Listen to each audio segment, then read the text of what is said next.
and he spoke about this book, The American Jewish Romance with Israel is Coming to an End, as he put it as the subtitle. What Gandhi says about nonviolence, resistance, and courage. He kind of actually spent, as he was telling me earlier today, reading like 47 volumes of his work to try to distill what is Gandhi's theory, because so often Gandhi is poorly understood, both in academia and by social activists alike. This time they went too far, Truth and Consequences of the Gaza Invasion, that is the 2008 one, and then Beyond Chutzpah on the misuse of anti-Semitism and the abuse of history. He did a wonderful job taking on my most reviled character, the former Professor Emeritus at Harvard, Dershowitz. The Holocaust Industry, Reflections on the Exploitation of Jewish Suffering, Image and Reality of the Israel-Palestine Conflict. That was his first book, actually, which I believe was the result of his dissertation at, no, not at Princeton.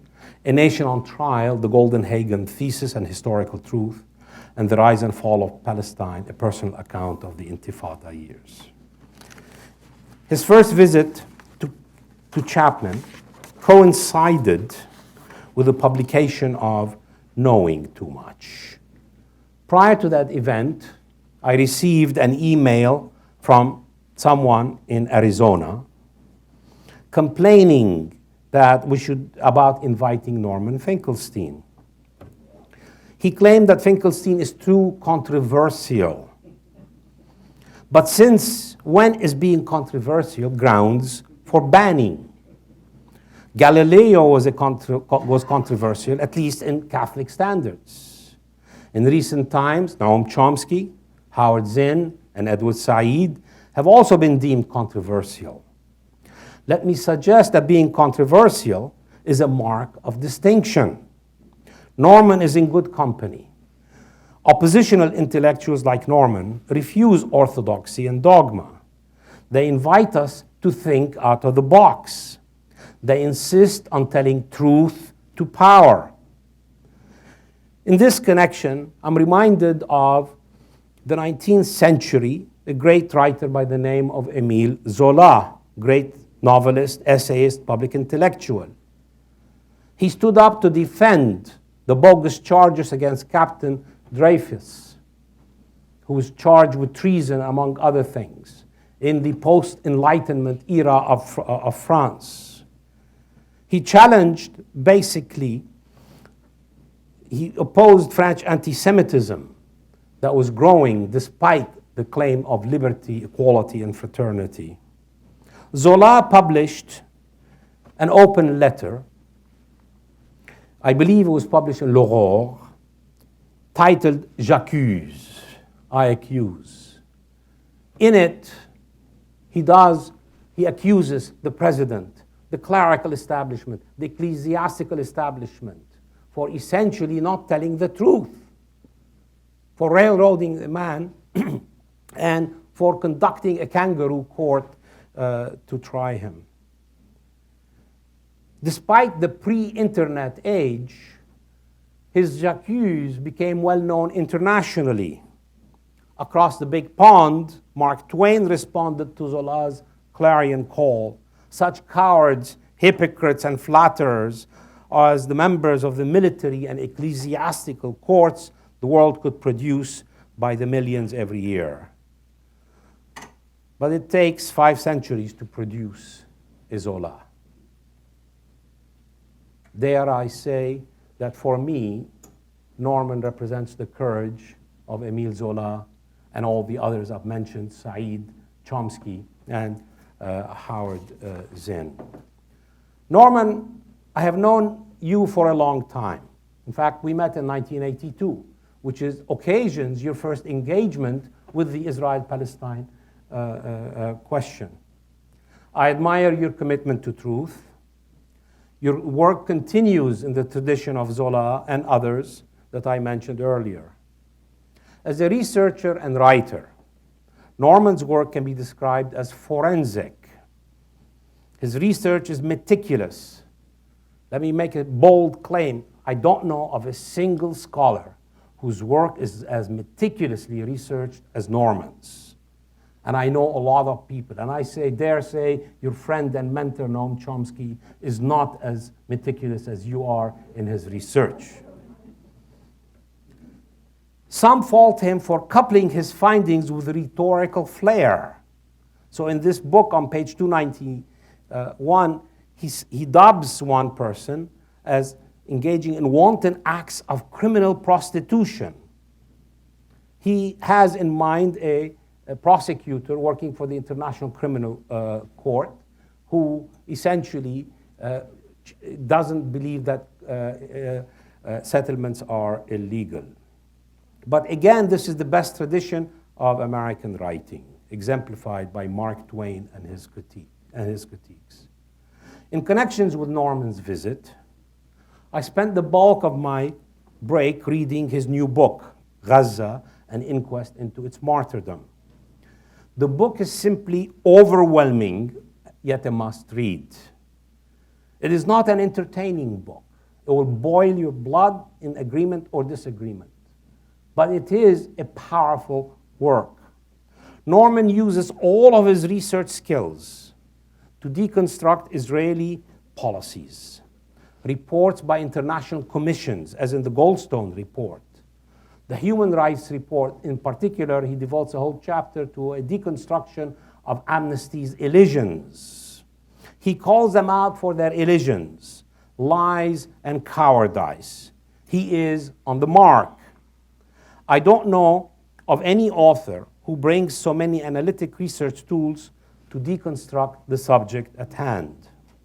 The research is simply enormous and overwhelming. Indeed, this is Norman's magnum opus.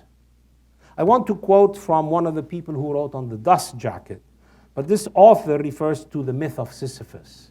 The young folks here might not know what the myth of Sisyphus is. So let me just say so that you understand the quote I'm about to make. The myth of Sisyphus basically is when a person is condemned forever to push up a boulder, a rock, up a hill, and upon almost reaching the top, it comes tumbling down, and he goes and repeats it, right? Camus has written an essay about that and what have you, right? So Alfred Desaya, a Geneva-based professor of law, astutely observes, as a modern-day Sisyphus, rolling the heavy boulder up the hill of disinformation, Norman Finkelstein does not waver in his determination to take it to the crest. I'm honored that we are hosting Norman Finkelstein, an absolute champion of truth, to Chapman University today. Norman, would you come and join me up here?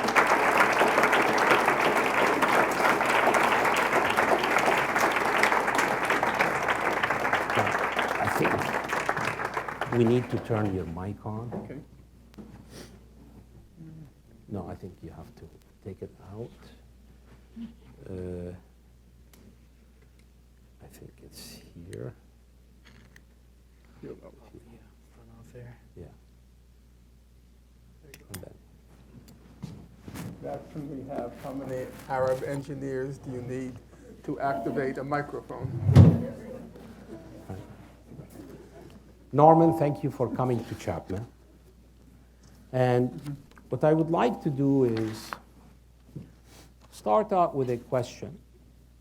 I heard your answer to it in this wonderful public event that lasted over 2.5 hours in Norway with Mats Gilbert, who's a medical doctor who worked in Gaza, and he has a book of his own on the horrors that he has seen in Gaza.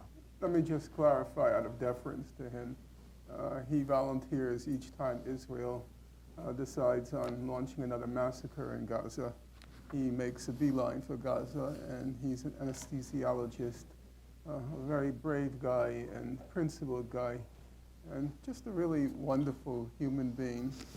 I was glad to discover that among the places our lives intersected, he as a youth and I as a youth were both Maoists. So something, I guess, came of that era. All right. Now, one of the interesting coincidences that the top two people who have written about or on Gaza happen to be the children of Holocaust survivors, Norman and Sarah Roy. Sarah is a friend of his and she's a friend of mine. He quotes her appropriately in his text because she does on the political economy of the work. Now, I'd like to quote something from Sarah because I think it's important, the lesson that she draws from her childhood and from her parents' stories. I might not be able to read it all because it touches me what she says. This is from the preface of her book, Failing Peace, Gaza and the Palestinian-Israeli Conflict. She recalls, my mother, Taub, and her sister, Frania, had just been liberated from the concentration camp by the Russian army. After having captured all the Nazi officials and guards who ran the camp, the Russian soldiers told the Jewish survivors that they could do whatever they wanted to their German persecutors. Many survivors, themselves emaciated and barely alive, immediately fell on the Germans, ravaging them. My mother and aunt, standing just yards from the terrible scene unfolding in front of them, fell into each other's arms weeping. My mother, who was the physically stronger of the two, embraced my aunt, holding her close, who had difficulty standing. She grabbed my mother as if she would never let go. She said to my mother, "We cannot do this. Our father and mother would say this is wrong. Even now, after everything that we have endured, we must seek justice, not revenge. There is no other way." My mother, still crying, kissed her sister, and the two of them, still one, turned and walked away. Norman, could you share with the audience some of the things you shared with Matt about how this particular component of your background, which is central, shapes your views and especially as you engage the Arab-Israeli conflict after 82? Well, my upbringing obviously is the longest chapter in my life, and my life changed dramatically after my parents' deaths. They both died of quite awful illnesses in 1995, within 8 months of each other. My mother had a undiagnosable cancer which consumed her whole face, and it was just all blood and boils. My father had an undiagnosable brain dysfunction, and he passed away 8 months short of my mother. And my upbringing was, without question, the decisive moral factor in my formation as a human being. I could spend hours telling stories, but this is not the occasion, and probably it's wholly unwarranted on any public occasion. I'll just say, in reaction to Sarah, I cannot say my parents were above feelings of revenge. They were actually enamored of the idea of revenge. So I can't put them in that respect on a pedestal.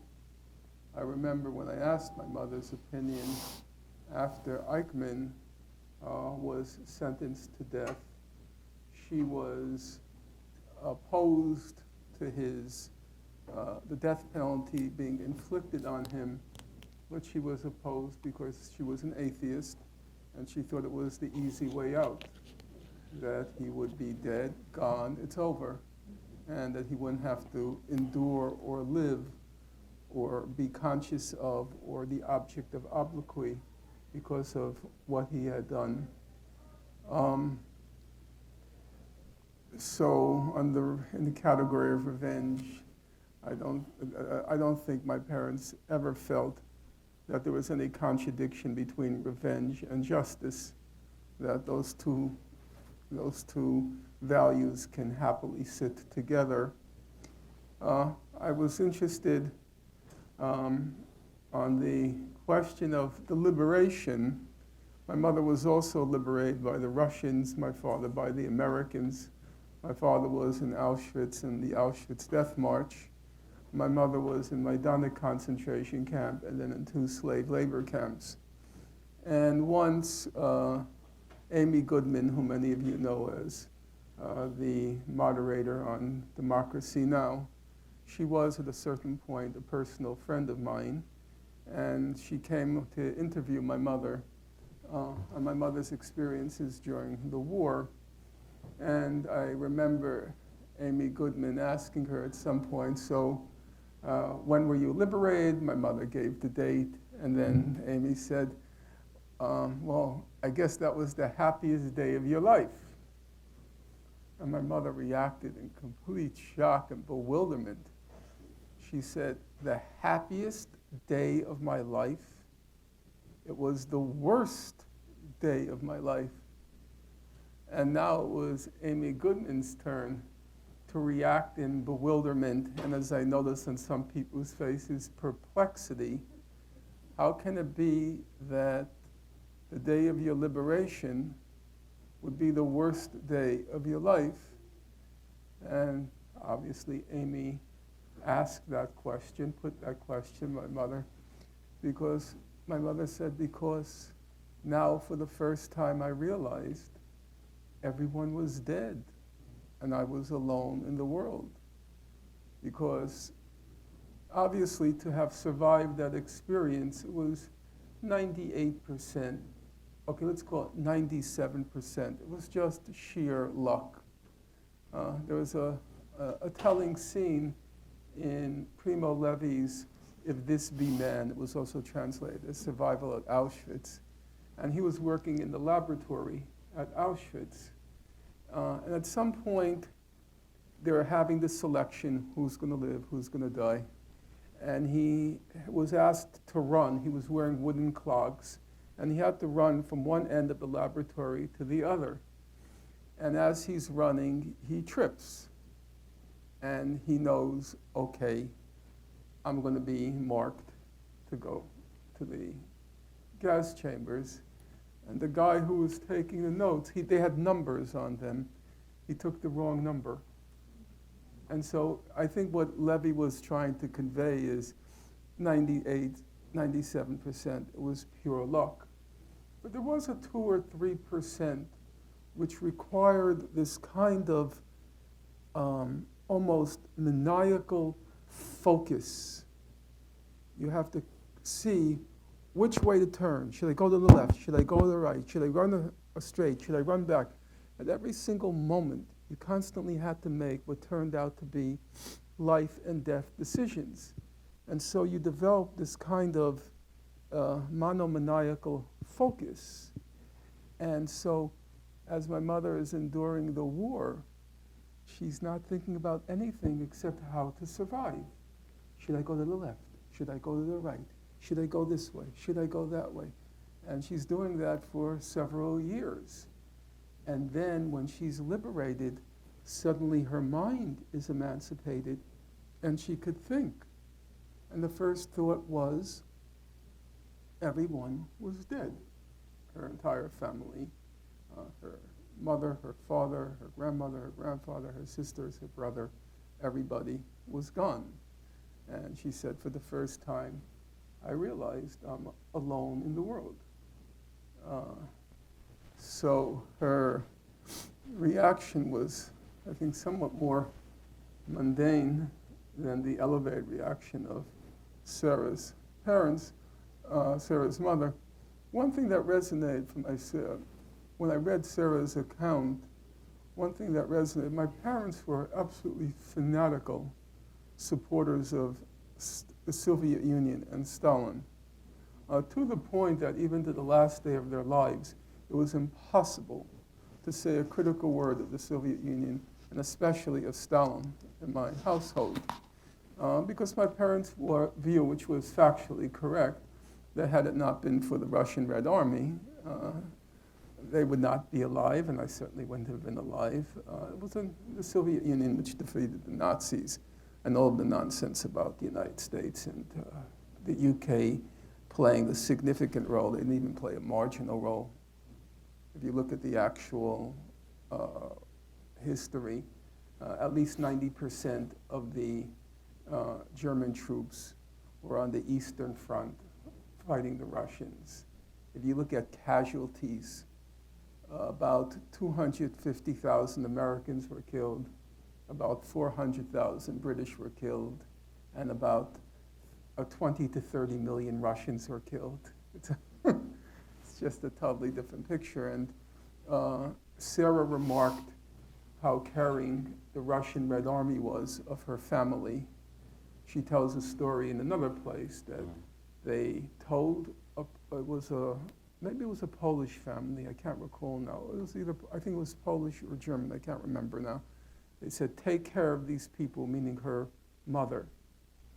And if we come back and there's anything wrong with them, we're going to kill you. They were very tough. And so there was a warm spot by my parents. And one thing I did get from them was my parents were not fair-weathered friends. A lot of their friends started to denounce the Soviet Union when it was politically convenient and started to denounce Stalin. And my parents would mutter under their breath, my mother and father, traitors, traitors, they sell out. Now, my parents were wrong about many things, and one day it may be said that I was wrong about many things. But one thing I deeply respected about them, they were not for sale. You can imagine growing up in a Jewish home in Brooklyn, New York, what it meant to have parents who worshiped Stalin. I mean, it was completely bizarre. It really was. But even as I came in my later years to quarrel with them, I still deeply respected them because at some point when the Holocaust industry started up, they could have cashed in. Because unlike all the other storytellers, they were real survivors. And I want to emphasize, real survivors. And they were articulate, educated. My mother was intellectually very impressive, I think. My father more reserved. They could easily have made a mint off of being Holocaust survivors. And my parents were not immune to the temptations and the lures of money. Far from it. However, whenever there was a public occasion, they would make a point of recognizing and acknowledging the role of the Soviet Union during World War II, and they would denounce publicly anybody who denounced the Soviet Union as being a traitor. You know? So they weren't particularly popular, and when I saw the fact that despite, as I said, they were not immune to the temptations of money, they would never betray a cause for money. And I obviously internalized that, and I deeply respected that in them. Even just one last thing, and we'll leave it at that. One last thing. I grew up in a lower middle class neighborhood, very ambitious, very smart.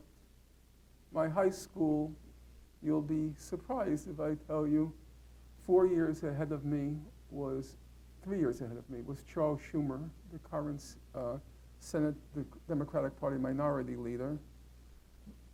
Schumer went to my high school. Bernie Sanders went to my high school. Past his house every day on the way to the pool. Ruth Bader Ginsburg went to my high school. 5 Nobel laureates went to my high school. Some of you may know the economic Nobel laureates, Becker in economics, and Robert Solow in economics. It was a very impressive place. It was very ambitious, very smart, very competent. Chuck Schumer is a revolting human being.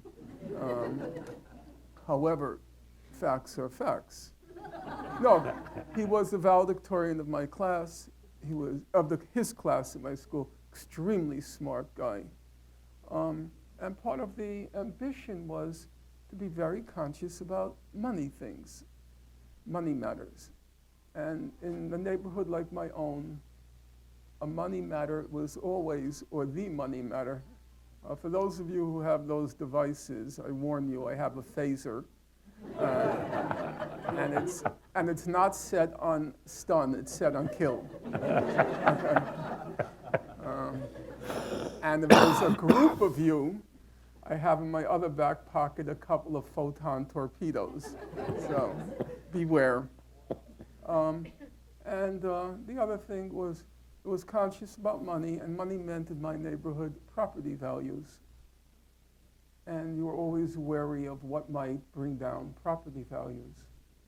And one day it was announced that they were building a homeless shelter in my neighborhood. And the neighborhood was up in arms because homeless shelter means property values are going to plummet. I was afraid to ask my mother her opinion because I thought I knew what was going to come, and it was not what I wanted to hear. And I finally asked her, and she said, build the homeless shelter. I was really surprised. Build a homeless shelter coming from my mother, property values? And I asked, why do you say that, Mom? And I'll never forget her answer. She said, because you never know where you will be tomorrow. And I knew exactly what she meant. She was in the Polish middle class. She was president of her class. She was president of her grade. She went to Warsaw University. She was studying mathematics. She knew Latin. She knew classical music, ice skating, going to concerts at night. And then suddenly, in the blink of an eye, she's reduced to vermin, garbage. She stank. She reeked. All around her were dead bodies, people dying in the streets. And she said, she didn't have to tell me that part. I knew exactly what she meant. You never know where you will be tomorrow. You may be that person who needs a homeless shelter. Though, on a disappointing note, in the 82 war, I asked her in the June 82 in Israel and Lebanon, where Nubar and I met, I asked her to speak at a rally. It was in Union Square Park. Yeah, I remember. And I was very adamant, you have to speak at that rally. She promised she would, but she didn't show up. And I asked her why. She said, because the JDL would blow up my house. She was, it was a legitimate fear, you know. So there the property values kicked in. We had a big fight over it. I was very disappointed. Could you put your microphone Sure. Now, Most people prefer when I turn off my microphone. Norman, you mentioned the whole issue of, how brittle life can be. My colleague Fred Smoller, who's in the audience, we are next week holding a whole day conference on the issue of homelessness in Orange County. And so it's next Thursday, I believe, and I think it's an important topic, and particularly in a place like Orange County. Now, let's move on to the actual book. I found it fascinating. Often when you read a book, first line does not necessarily grab you. I mean, I remember once when I was reading Albert Camus' The Stranger. The book starts, mother died today, maybe yesterday.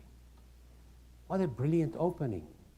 And it's to advance his own notion of the absurd. Well, here's how Norman starts his book. Starts the book, this book is not about Gaza. It is about what has been done to Gaza. And then he ends this preface with, if the evil is in the detail, it can only be confronted and disposed of in methodical parsing of logic and evidence.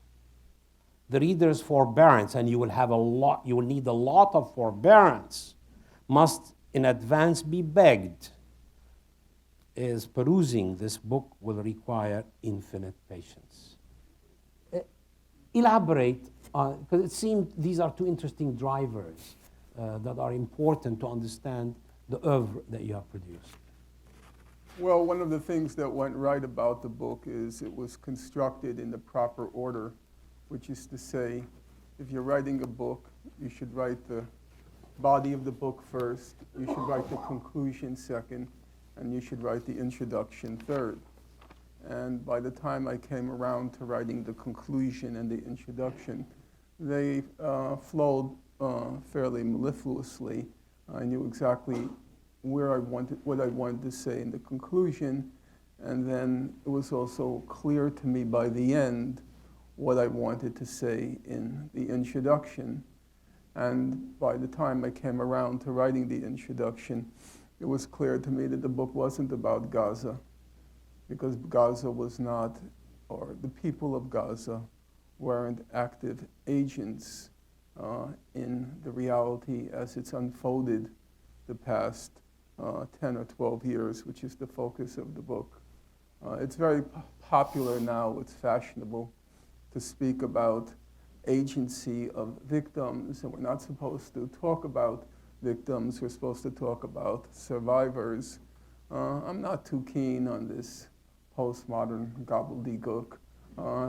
These are victims, or as to quote my mother, she always preferred to call herself a martyr, and that's why I put martyrdom in the subtitle of the book.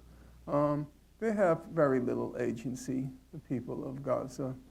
When you're in a prison, how much agency do you really have? There are certain limits within which you do have agency, and we should be clear about that. You take the case of Nelson Mandela. He managed to preserve his integrity, his dignity, his personal integrity and dignity, to the point that he said at some point, the guards in the prison deferred to him and clearly came to respect him as a human being. And also, if you take the case, say, of Frederick Douglass, in his first of several, he wrote 3 autobiographies, but in the first of his autobiographies, he tells the story about how he was able to restore his sense of personhood after getting into a physical altercation with his slave master. My memory serves, and you can correct me, but I think his name was Covey. It's a famous scene in Frederick Douglass's slave narrative. But those are pretty exceptional people and exceptional circumstances. By and large, even the British conservative Prime Minister, David Cameron, described Gaza as an open-air prison. And within those confines, all the basic decisions about your life, from when you get up to what you do during the day till the time you go to sleep, all the basic decisions are being made by somebody else. And you have relatively little, so to speak, input in how your life unfolds. And that's true of Gaza. In fact, if you look carefully at most of the Israeli operations, as they like to call it, I prefer to call it by a less antiseptic language, most of the Israeli massacres in Gaza had nothing to do with the people in Gaza. It had nothing to do with their actions or inactions.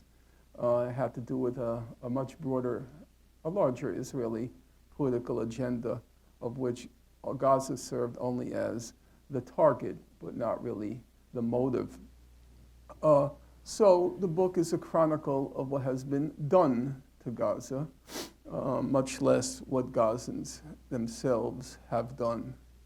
As to the last remark that you quoted on the details, I am one of those people who does believe that the facts do matter, the details do matter, and that the only way you can possibly persuade or convince anyone is by gaining a mastery over the facts.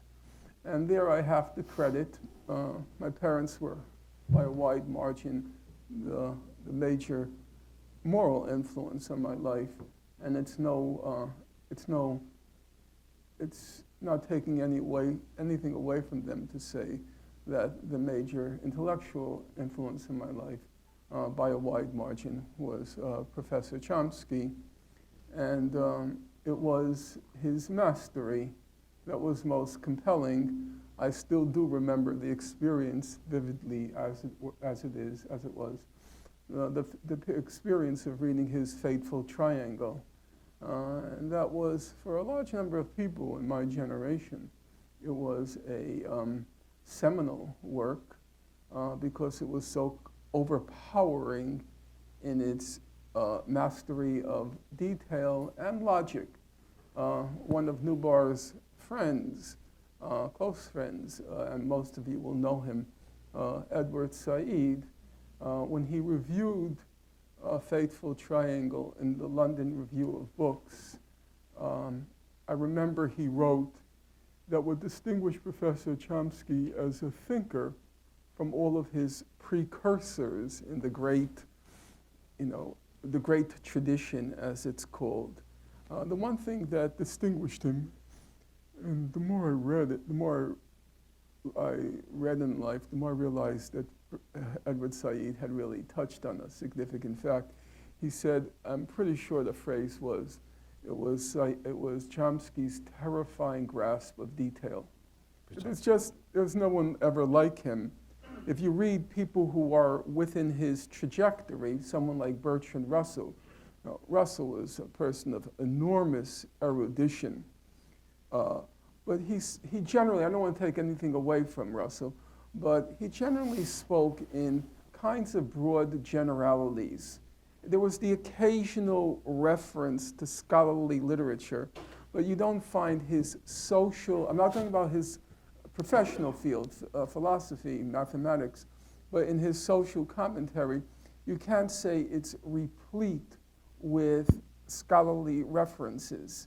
Chomsky's a horse of a totally different color, and it's a kind of credit to him. And I would never subtract from his achievement, which by any reckoning is stupendous. But I don't think, and again, I don't say this in any way to subtract, I don't think his books are going to endure. And the reason they're not going to endure is because he was very committed to a particular moment in trying to convince people, persuade them, in order to achieve a political result. And you couldn't do that unless you delve so deeply in the detail, which is not going to interest anyone who didn't live at that particular moment. I mean, how many people now, I know there was a fellow I met earlier from Argentina, and I suppose there are several Central Americans here in the audience. How many people here remember the Arias peace plan for Nicaragua? How many remember it? Well, look around you. Now, he'll devote, in his books, he'll devote like 100 pages to trying to show that the peace plan was a farce. Is that going to endure? Not really. And in that respect, I have to say that Professor Chomsky, he made an enormous professional sacrifice. That is to say, for the sake of trying to be a truly effective political actor, he produced works which won't have enduring value.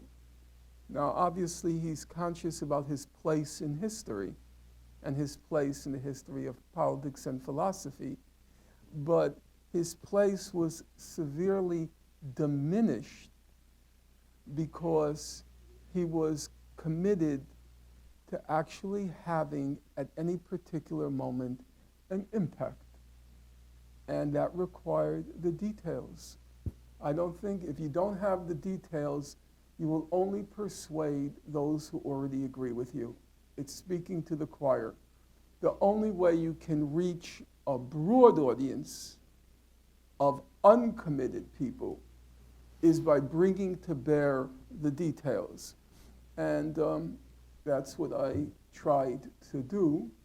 And to be perfectly honest or candid, I didn't really write the book with the expectation that it would have an impact on a current audience. I think the Palestine struggle is going through a very difficult period, and I'm not certain that it will manage to find its way out of the current impasse. But I do feel strongly about preserving the truth. You can't do much for the dead, but I do believe in old-fashioned values like honoring the dead, honoring their memory. And part of honoring their memory is preserving the truth about what happened. And so, out of character for me, I did not have the book published by the small publishing house, which I usually turn to, my good friend Colin Robinson at Orr Books. I chose an academic press, University of California, for a very simple reason. I wanted the book to be on library shelves. And if you use a marginal small press, it never makes it in.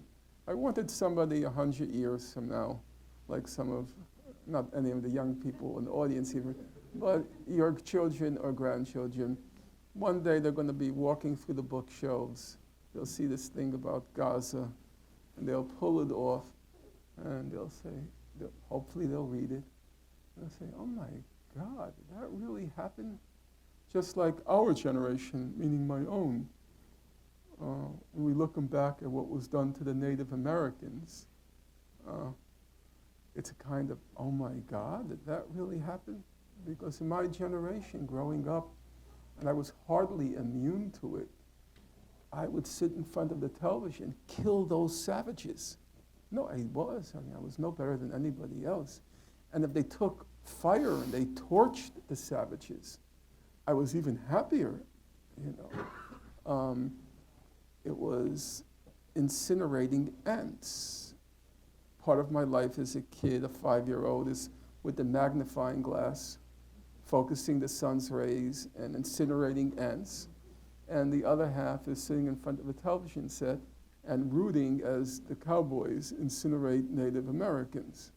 So it was a real awakening. And there were some books written in like the late 19th century describing that what was done to the Native Americans was really pretty bad stuff. And then one of the books is by Helen Hunt Jackson, A Century of Dishonor. It was written at the end of the 19th century, early 20th century. And I cite her in this book. That's what I wanted. I wanted to preserve the truth about what has been done to those people. Look, I wish we could develop more. Our late mutual friend Iqbal Ahmad always was fond of saying the discipline of detail. And I think that's important. I try to impart that notion to students. Discipline of detail is central to the telling of a story and to keep it alive. Now, the book is structured in specific chapters. That is, we have two principal major attacks on Gaza, one in 2008 and Operation Cast Lead, and the other Operation Protective Edge. The first one lasted 22 days in 2008, and 2014 it lasted 51 days. So the book is, part one is Operation Cast Lead. Right? And it seems to me that, and then it's followed by the Goldstone report. Goldstone, Judge Goldstone, South African judge. I actually, as I was telling Norman earlier today, the late Don Will and I went to see him at the University of San Diego for a chat and what have you. The Goldstone report is a very powerful report, but then there is a problem. This chapter includes another chapter, or this section, that says the star witness recants. So Goldstone takes his words away. So, and then part 3 covers the Mavi Marmara. The Mavi Marmara is a metaphor for all of the flotillas, if you will, that were organized by civil society organizations, solidarity organizations, to try to go through Israeli blockade of naval blockade to deliver humanitarian materials to the besieged people of Gaza. And in here, in particular, he takes on, in this chapter, he tells you murder on the high seas, and then the next 2 chapters, Whitewash 1 and Whitewash 2. One is the Turkel report, he will tell us something about it, and then the UN panel report, that's Whitewash 2. And then it ends with Operation Protective Edge. Now, what's interesting about all of this is that Norman, who has relied an incredible amount, if I recall correctly, you're beyond chutzpah, relies a lot on some of the human rights reports. He takes on the human rights organizations. He doesn't take Human Rights Watch on precisely because they're absent in what they produce. He takes on Amnesty International for their essentially elisions, lies, etc. Now, having said this, Norman, the problem in talking about Gaza in the United States is that in the US, Hamas, which is the dominant political force in Gaza, is equated with terrorism, right? The US government has labeled it formally as a terrorist organization. But you suggest in your book on Gaza that Israeli strategy was guided, and I quote you, to punish, humiliate, and terrorize Gaza's civilian population, part and parcel of which was the infliction of massive civilian casualties. This is on page 347. Now, I presume, and I know because we talked about it, that this characterization of the assaults on Gaza applied to both Operation Cast Lead and Operation Protective Edge. So might we take the claim that you make and look at Operation Cast Lead and then pass quickly through the Goldstone report, to see what it is that you're deconstructing. What is it was in it and why was it problematic? So what is the Cast Lead? Why did it take place in 2008? Okay, before I do that, I think that it's important to set out the context of what's unfolding in that tiny little corner of the room, of the world, which practically can fit in this room. So I want to just lay out the broad context, basic facts, which people, if they forget everything else this evening, they should try to keep the basic facts in mind. Fact number one, Gaza is overwhelmingly a refugee population. About 70% of the people of Gaza are classified by the United Nations as refugees. So it's an overwhelmingly refugee population. Fact number two. Refugees from the 1948 war, just to be, right? Fact number two, Gaza is an overwhelmingly child population. 51% of Gaza is children under the age of 18. So if you take the youngest person in the room, let's say that's this young woman sitting in the first row, I would estimate you're about 20 years old, is that right? 18. So one half of Gaza's population is younger than you. It's a child population. Fact number three, Gaza has been under occupation for a half century and has been under a illegal, immoral, criminal siege, the intensity of which reached its peak roughly around 2007 after Hamas foiled a coup that was attempted by the United States, Israel, and elements of the Palestinian Authority. So there is an occupation and there is a coup, an occupation, and then there is the blockade, the siege of Gaza. fact number, I guess we're up to fact number 4. There are aspects of Gaza. Everybody in this room presumably is familiar with the major Israeli massacres, Operations Cast Lead and Operation Protective Edge. And nobody wants to get into the kind of unseemly game of trying to decide which humanitarian disaster is worse or better than another. The late historian Peter Novick, in the context of the Nazi Holocaust and Israel and Jews trying to claim its uniqueness, he called it a kind of Holocaust sweepstakes. And there's also a kind of sweepstakes that occurs when people start comparing suffering and trying to determine which is worse and which is better. So I'm not going to make a claim about Gaza's suffering being worse or better. I want to just bring to bear 2 facts which at any rate struck me while I was reading on the subject. Fact number 1 is United Nations Relief and Works Agency, UNRWA. It made an observation a couple of years ago. UNRWA is the main humanitarian organization working in Gaza. And they said that in every other disaster in the world, whether it's a natural disaster, say a drought, or a human-made disaster, say war, in every other context, the people, they do have, it's not a great option, and in many ways it's a devastating option, but they have the option to flee. That is to say, they become refugees.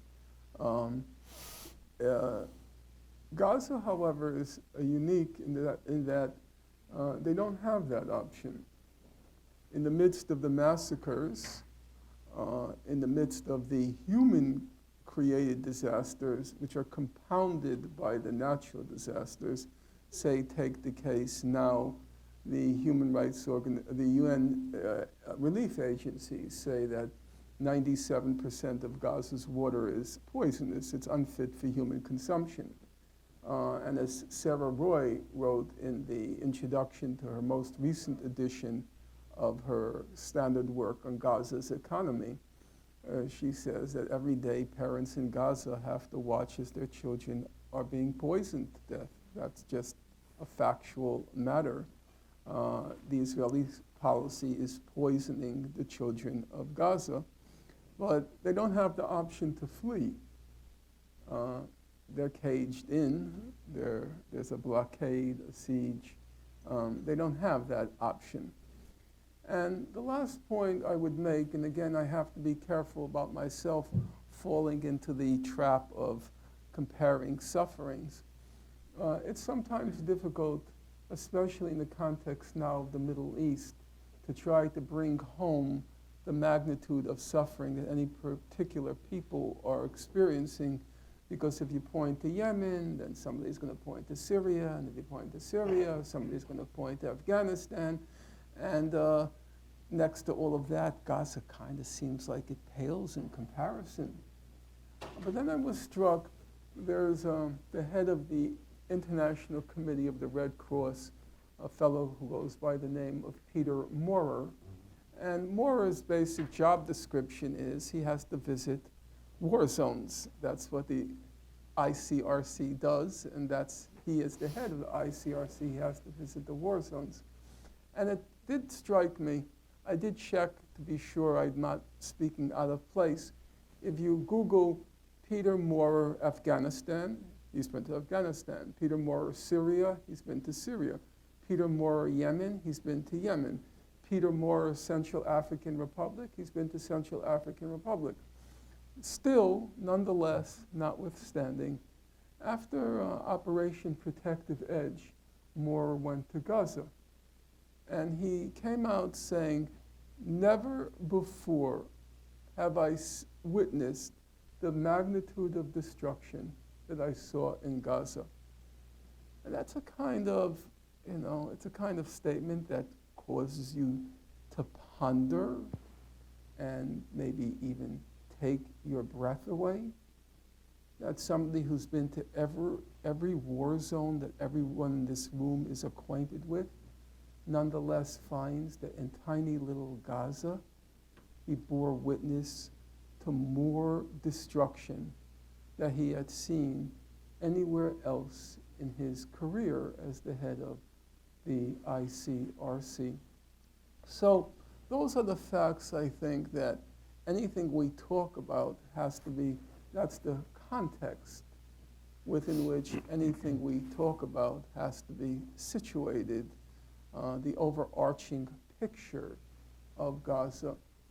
Now, on the question of the two major assaults, the ones which are most familiar with everyone in the audience, again, I would have to insist at the point of sounding repetitive that you have to see the periodic Israeli massacres in Gaza as unfolding and occurring within an ongoing siege and blockade, which according to the UN agencies have brought Gaza to a state of being unlivable. Now that's not my word, and it's not a word of poetry. It's by responsible UN agencies which don't have an axe to grind. And beginning in 2012, they began to publish reports with the title, "Will Gaza Be Livable in 2020?" And the first report said, we're heading in a direction where it won't be livable. And then the next report, which comes out, if my memory serves, in 2015, they said we were too optimistic. We put it off to 2020, where we're going to reach the point of no return. No, it's not 2020. It's much sooner. And now, if you read, even the Israeli military is very concerned that there will be an outbreak of disease in Gaza, which will spread to Israel. And so they too are worried that this point of unlivability may now be impending. And within that context, then we look at the periodic massacres that Israel launches on Gaza. And it is correct to say, in my opinion, that the 2008 Israeli assault on Gaza, it begins December 26th and ends January 17th, what Amnesty International called the 22 days of death and destruction. It was a turning point in public perception of public perception of Israel around the world. There have been several major turning points. One was the 1982 Lebanon War. The second was the first Intifada beginning in December 7th or 8th, 1987. And then the third major turning point, I think, was Operation Cast Lead. For its time, Israel had committed atrocities of a new magnitude, certainly for Gaza. About 350 children were killed, 6,300 homes were destroyed, and public opinion turned decisively against Israel. And there were a large number of human rights reports on Gaza. One of the members of the Goldstone Commission, he estimated that there were as many as 300 human rights reports on Gaza. And the reports in the main were quite devastating. Now, it's important to keep in mind a couple of things for what I'm going to say in a moment. Number one, as Nubar correctly says, I've relied almost entirely on human rights reports because I'm trying to persuade a public. And if you're trying to persuade a public, the imprimatur of organizations such as Amnesty International and Human Rights Watch, they have enough of a public reputation that it persuades people when you quote them. and I'm out to persuade. I'm not going to say they're always the most reliable, but I'll say they're the most authoritative. So I don't want to diminish the work of the human rights organizations based in Gaza, but it's just in the nature of things which everybody will understand that a Gaza-based human rights organization, not for good reasons and mostly for bad reasons, has less credibility in the Western public where I operate than the human rights organizations. So, and they wrote quite good reports on, or I shouldn't say good, it's not the proper word. They wrote quite devastating reports. Operation Cast Lead, as I said, it numbered around 300. However, the human rights organizations have always been very cautious about what they charge or indict charge Israel with or indict Israel for. So a little bit of a digression, but one which I think is useful. First of all, the human rights organizations have always been very careful about not accusing Israel of war crimes. They will admit that Israel did a bad thing here and a wrong thing there, but they don't want to use the vocabulary of war crimes. They'll usually call it something like a violation of international law. So that's the first reservation. That's the first caution exercised by human rights organizations. The second one is more subtle. The second one is, under international law, there are basically three categories of war crimes. One category is called disproportionate force. Everybody's familiar with it. The second category is indiscriminate force. And the third category is what's called violating the principle of distinction, which just means you're targeting civilians. Those are the three categories. Now, the human rights reports became more willing, the human rights organizations became more willing, more forthright in alleging or charging that Israel was guilty of the war crimes of disproportionate force and indiscriminate force. So you will see in the reports on Operation Cast Lead, 2008-9, they will be more direct in accusing Israel of disproportionate force and indiscriminate force. However, the one thing they don't want to touch, it's like the proverbial third rail, is to say Israel was targeting civilians. Because under international law, disproportionate force, indiscriminate force, and targeting civilians, they are of equal criminality. International law doesn't distinguish between those three categories. However, as everybody in this room knows, the court of public opinion does make a distinction. Because first of all, you can't even prove disproportionate force. If you start reading about what disproportionate force is, you'll quickly discover it's simply impossible to prove anyone was guilty of disproportionate force. Disproportionate force basically means, say Israel says it's targeting this gentleman in the first row, he's a Hamas terrorist. And he drops this bomb in order to disable this Hamas terrorist, which ends up killing 4 other people, 4 other civilians.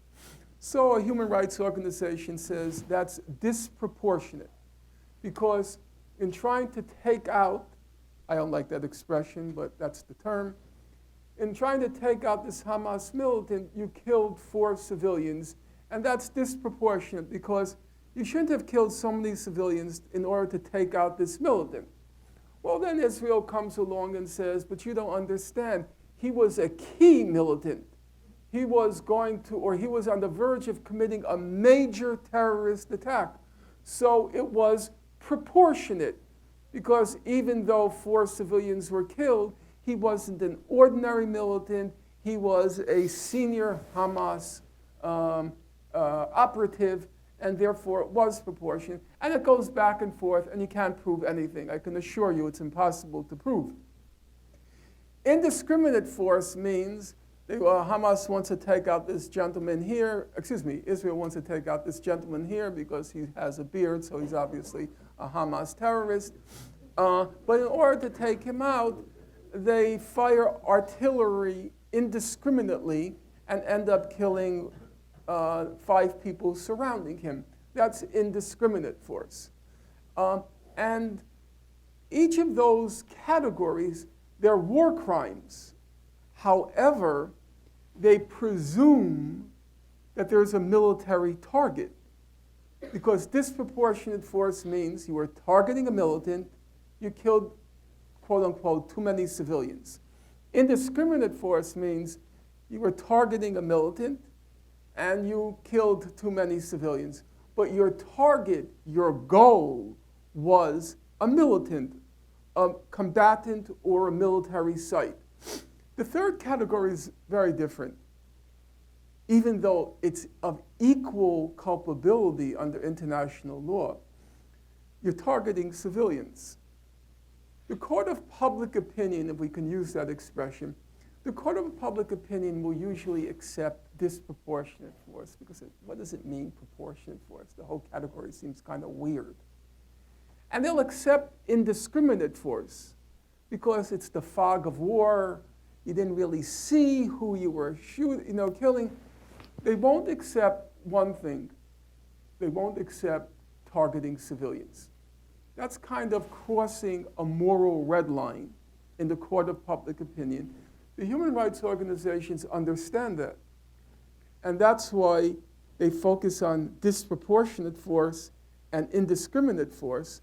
They don't want to touch the issue of targeting the civilians. Along came the Goldstone Report. The Goldstone Report was commissioned by United Nations Human Rights Council. And Richard Goldstone had what you might call 3 immunities. Immunity number 1, very respected international jurist. You can't say he doesn't know his trade. He knows his trade.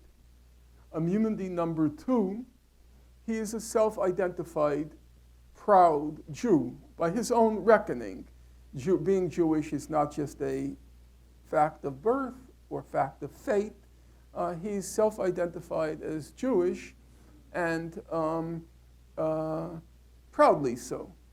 And fact number 3, Richard Goldstone is self-identified as a Zionist. He's proud of the fact that he's a Zionist. He sits on the board of directors of the Hebrew University in Jerusalem.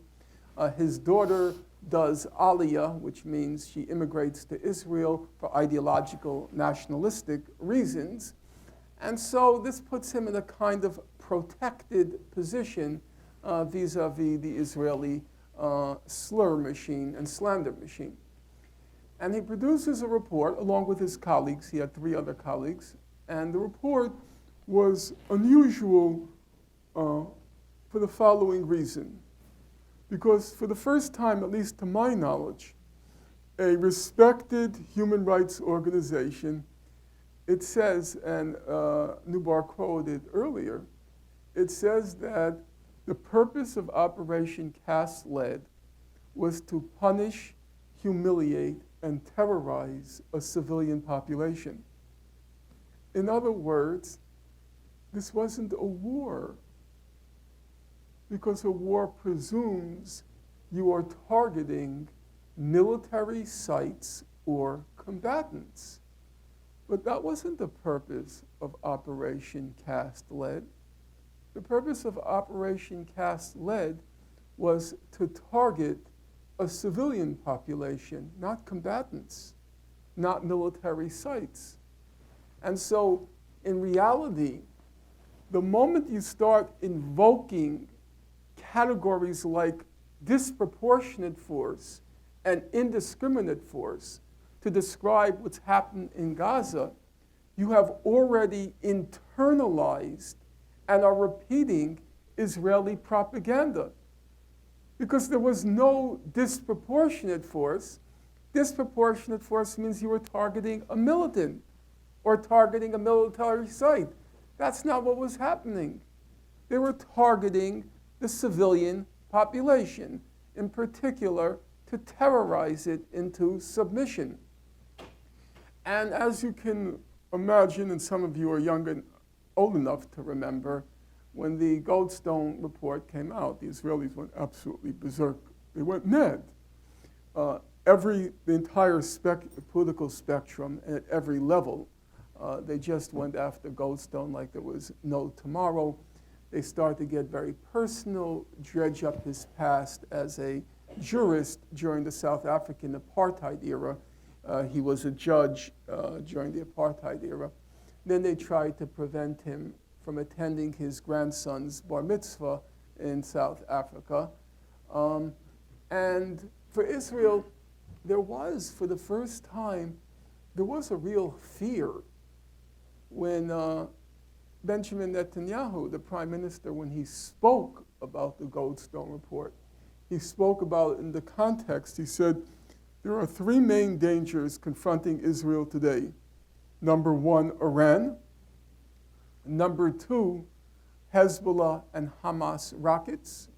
And number three, the Goldstone report. But that was no joke. That was no joke. People have forgotten that era. After the Goldstone report came out, the Israelis were seized with terror because they couldn't leave the country.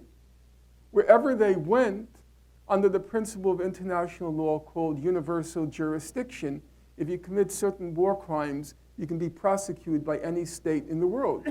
And so whenever an Israeli stepped off a plane, for example, Tzipi Livni, who was the foreign minister at the time, she steps off the plane in the UK, she's immediately served with papers. They're charging her with war crimes for what she did in Gaza during Operation Cast Lead. And soldiers were having a lot of troubles traveling. So that was a real threat, the Goldstone report. And the second thing was, so long as the Goldstone report hovered over Israel, they were unable to launch another of their massacres because there was the fear that this time it's not going to be words, there's going to be real indictments in The Hague for how they're carrying on. And so the pressure became really unbearable on Richard Goldstone. And then on April 1st, the anniversary comes up this week, on April 1st, 2011, people opened up their newspaper, and in the Washington Post, Goldstone recanted. He takes back the report. And everybody was, at the beginning, everyone... But he was the only one of four. Yes. Right? The other three jurists did not. Right, but the important thing was Goldstone was the Jewish member. Right. And so he had no motive unless what he were writing was the truth. He's a Zionist. He's proudly Jewish. He loves Israel. And so why would he have written that unless it were true? And so the pressure was focused on him. And then in 2011, a lot of us thought it was an April Fool's joke because it was April 1st. He recants the report. I could speak personally. I was totally devastated. As Nubar mentioned accurately, as always, I had depended entirely on human rights reports in order to document the Israeli atrocities. And the most exhaustive of the human rights reports, by a wide margin, was the Goldstone report. And suddenly you felt, it was like you wanted to believe in him. You wanted to believe in him. And then you're devastated. I remember that moment. He recants, and there's been a lot of speculation why he recanted. He himself alleged that he recanted because of what he claimed new information became available after the Goldstone report, which caused him to rethink his conclusions. That's a plausible explanation on its face. But I go through, probably to the point of tedium, I go through all of his claims of new information, and it's painfully clear there was no new information. And then that left two possibilities. A second possibility is that he succumbed to the campaign against him, the smears and the slurs and the dredging of his past and all the rest. He finally found it insupportable, and he capitulated. I did not find that a credible explanation for reasons which would take us too long to go through. And the third possibility was he was blackmailed, that everybody in this room, however impeccable their public reputation might be, everybody's got skeletons in their closet. And if you don't have a skeleton in your closet, a loved one, a dear one, does have a skeleton in the closet. So if the Mossad finds out that your daughter was having an affair with somebody in Israel, and they're going to publicize it, and your daughter comes running up to you and says, begging you, please, Daddy, take back the report. They're going to destroy my family. They're going to destroy my marriage. They're going to humiliate my kids. Well, it's a very tough moral position. And I think that's what did happen to Richard Goldstone. For our purposes, it's speculative, so for our purposes, it's not particularly important. What is important was the repercussions. And the repercussions was there was a complete moral collapse by the human rights organizations after Goldstone recanted. And that became painfully clear during Operation Protective Edge in 2014. As I said, Operation Cast Lead, it was estimated about 300 human rights reports were written on it. Operation Protective Edge, it wasn't qualitatively, but it was quantitatively much worse than Operation Cast Lead. Cast Lead, about 350 children were killed. Protective Edge, it's 550 children. Cast Lead, about 6,300 homes were destroyed. Protective Edge, 18,000 homes were destroyed. It was quantitatively much worse, but there were only a handful of human rights reports written on it. Actually, there were about less than 10. Human Rights Watch, which for Cast Lead had produced 5 very substantial and impressive reports. After Protective Edge, it produced one skimpy, utterly forgettable report. Amnesty International, it was the only human rights organization that weighed in, but it was a complete disaster. It produced 5 reports, but they were just a complete whitewash of what Israel had done during Operation Protective Edge. And it was very painful. I was so angry, as a lover betrayed. I had counted on them, depended on them. And I'm not really a writer. I don't say that because I want people to say, oh, no, you're a great writer. Well, first of all, I'm not a great writer, so you're already lying when you say that. But I only write, for me, writing is therapeutic. It really is. I write because I'm angry, and I just had to kind of put it on paper. What are you doing here? What is this? They put out a report called Families Under the Rubble. And they say, yes, Israel destroyed all these homes with large families in them. Sometimes 15 family members are killed. Sometimes 20 family members were killed inside these homes. And they said, yes, Israel used disproportionate force. Israel used indiscriminate force. And but they say, we investigated, and we think there was probably in every one of those houses that Israel targeted, we think there was a Hamas militant. And so right away, we're back to the category of disproportionate force and indiscriminate force, and effectively exonerating Israel because they have a military target. So even those are war crimes, the broad public is going to give a pass to those war crimes. What actually happened? Fortunately, we have an unimpeachable source of information. That is to say, there's an organization in Israel called Breaking the Silence. And Breaking the Silence is composed of combatants who give witness to what they actually observed happen during the various Israeli operations. Now, lest you have any misapprehension, breaking the silence, the witnesses, they're not leftists, they're not peaceniks, they're not all we are saying is give peace a chance. When you read their testimonies, and even though my publisher will throttle me for saying it, I would sooner that you read their testimonies. You can find it on the web. It's called Breaking the Silence, Operation Protective Edge. They're absolutely without any remorse, no embarrassment, no shame. They're not acting from feelings of guilt or humanity. And yet, the descriptions, virtually every one of the collection on Operation Protective Edge, virtually every testimony talks about what was done to those homes in Gaza. Now, you don't want to be too emotive. This is a university. You don't want to be too demagogic. But you still have to say 70% of the people in Gaza, they're refugees. What's a refugee? Somebody who lost their homeland. That's the dictionary definition of a refugee. So then what do they have left? They have their homes. That's it.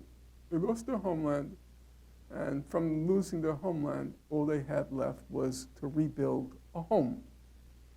And if you're anything like me in this room, so you have a computer, you're working on an assignment, and then suddenly there's a power outage, or you hit a wrong key, and you lose the last 2 hours' work, right? You lost 2 hours. All your genius, all your brilliance has now vanished into cyberspace. Where is God? And you start calling out, where God? Can there be a God? I just lost 2 hours of my work. And if you're like me, you start pacing back and forth, screaming, yelling, after you call up your friends who are computer savvy, and they tell you, Norm, it's gone. I have to accept it. You have to, maybe you should get some antidepressants, but get some Zoloft, it's over, you lost, it's gone. Now, imagine if you lost your home. Imagine if you lost your home. All the pictures before the age of electronic pictures, all the letters. I have tons of letters at home in boxes from your parents when you went off to college for the first time, or from summer camp. Everything, it's gone in the blink of an eye. There were 18,000 homes which were flattened. Now, why did that happen? I really wish, if time allowed, which it doesn't, I wish I culled from the Breaking the Silence reports, I culled about 10 pages of testimonies. And I knew you couldn't put 10 pages in a book because no reader is going to plow through 10 pages. So I asked my friends to choose the most telling or emotive testimonies. It still occupies 3.5 pages in the book. What happened? What happened? Amnesty said they were targeting militants. But then when you read the testimonies, there were no militants. There was no war. One soldier says, as we entered Gaza, we fired on all the houses around us. He says, there was no threat. He says it, there was no military threat. We just fired on every house as we entered. In the middle of the 51 days, another soldier says, we brought in the D9 bulldozers, the heavyweight bulldozers. He says, we brought them into the neighborhood. They went back and forth, destroying one house, another house, back and forth, destroying one neighborhood, another neighborhood, back and forth. He says 24/7, back and forth, non-stop, destroying one house, another house, a third house, a fourth house, a fifth house. How does Operation Protective Edge end? Well, the soldiers said, we were stationed in these homes, we confiscated them in Gaza. He says, as we were leaving, we blew up every home we were in. Just blew them up. And then along comes amnesty, and it says the homes were targeted because militants were inside. It was a very bitter pill to swallow. It was, in fact, it was shameful and shameless. The Human Rights Council, the UN Human Rights Council, the same Human Rights Council that appointed Richard Goldstone, this time it appointed a fellow named William Shabbos. Shabbos had a reputation of being a liberal, international jurist. Not great, not bad. Israel decided this guy's not good. They Goldstoned him, went after him, and after attacking him, he finally had to quit. And he was replaced by this jurist named Mary McGowan Davis, who was a judge in New York State. I think that tells you everything you need to know.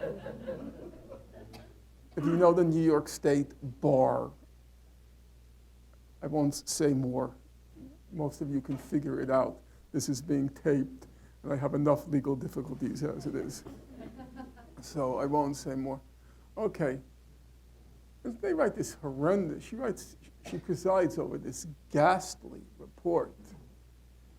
The evil is in the details, so time doesn't allow. I'll just give one example. One of the things I didn't say about Gaza, which is a contextual point, Gaza is among the most densely populated places in the world. It's more densely populated than even Tokyo. And there's a neighborhood in Gaza called Shujaya. And Shujaya is among the most densely populated neighborhoods in Gaza, which is among the most densely populated places on Earth. So we're talking about a high population density. Outside Shujaya, there was a firefight. And it's true, about a dozen Israeli soldiers, maybe more, were killed. And the Israelis, of course, went ballistic because according to the Israeli laws of war, Israeli soldiers are not supposed to die in wars. that breaks the rules. And in this particular case, unusually, I think it was either 12 or 15 Israeli soldiers were killed. And it was a firefight abutting Shujaya. So Israel is going to exact its revenge. And it was not trivial what they did.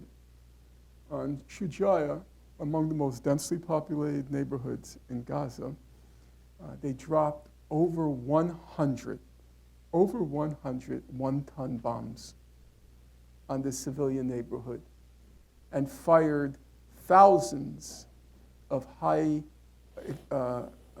explosive artillery shells into Shujaya.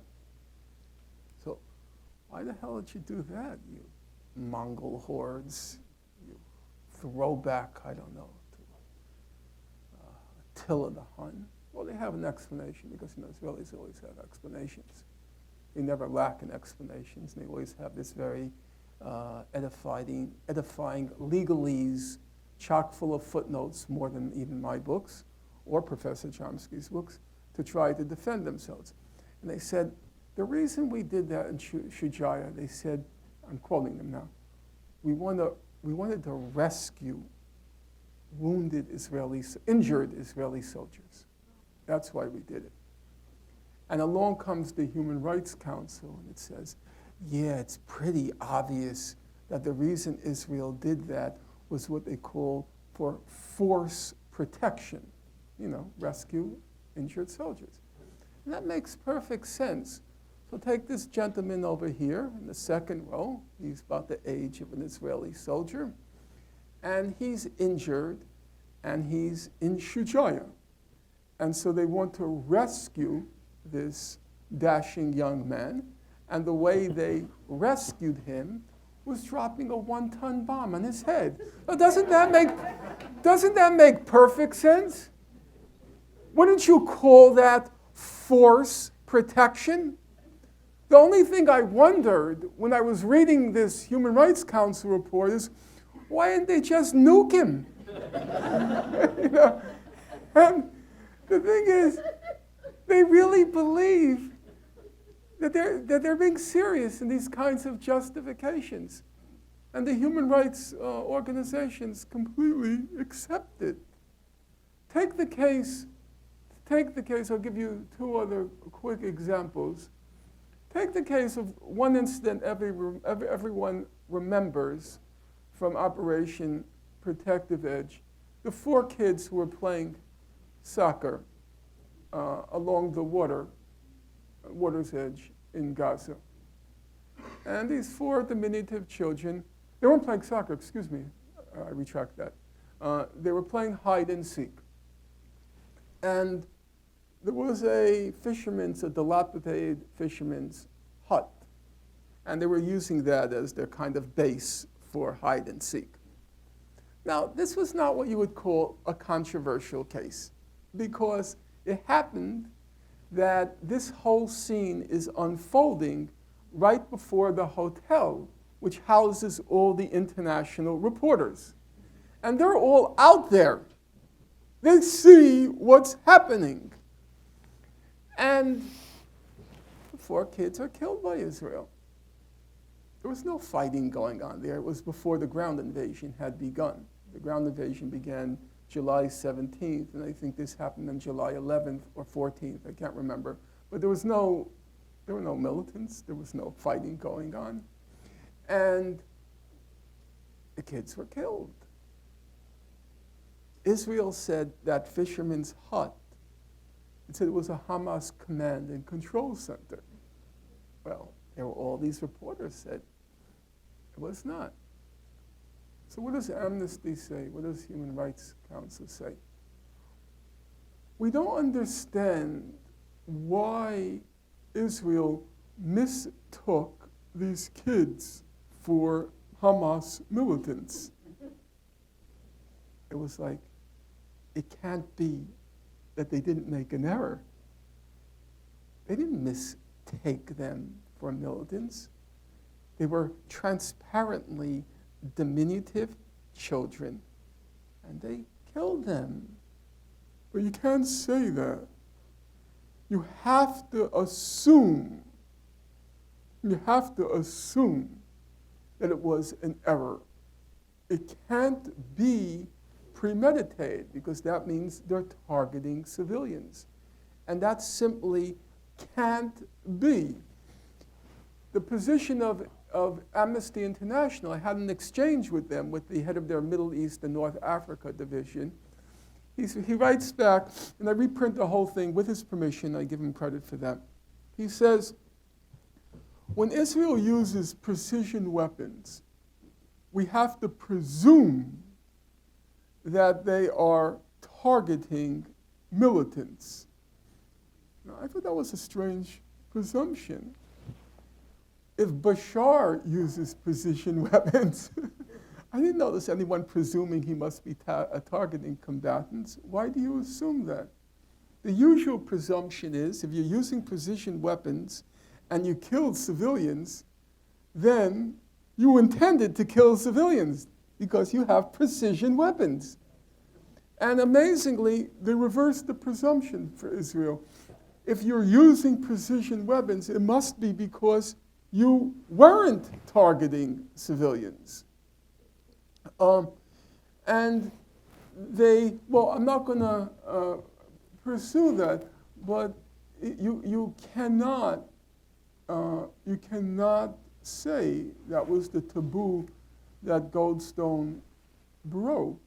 You can't say they're targeting civilians, even if all the evidence overwhelmingly shows that that's just what they were doing.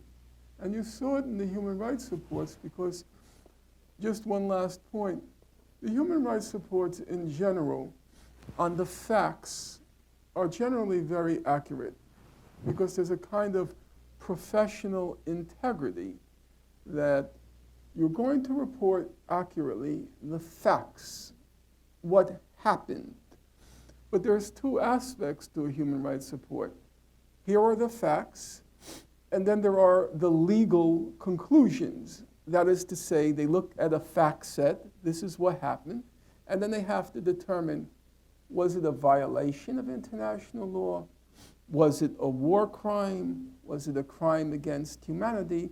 They have to make the legal determination based purportedly on the facts. On the factual side, if you read the reports, it was perfectly clear Israel was targeting civilians. They constantly are depicting the facts as there was no military activity in the area, there was no Hamas militants in the area, and the civilians were under assault. Unfortunately, between the facts on the one side and the legal conclusions on the other side, there is a gap. And the gap, that's where the lawyers come in. And when the lawyers come in, the truth flies out. And what they did was they start to reach the most preposterous, ridiculous legal conclusions, which if you juxtapose the conclusions, the legal conclusions, with the facts, they're just ridiculous. What they're concluding, they'll conclude something like, in the case of the 4 kids, Israel did not take all feasible precautions before it attacked the kids. I know what all feasible precautions means.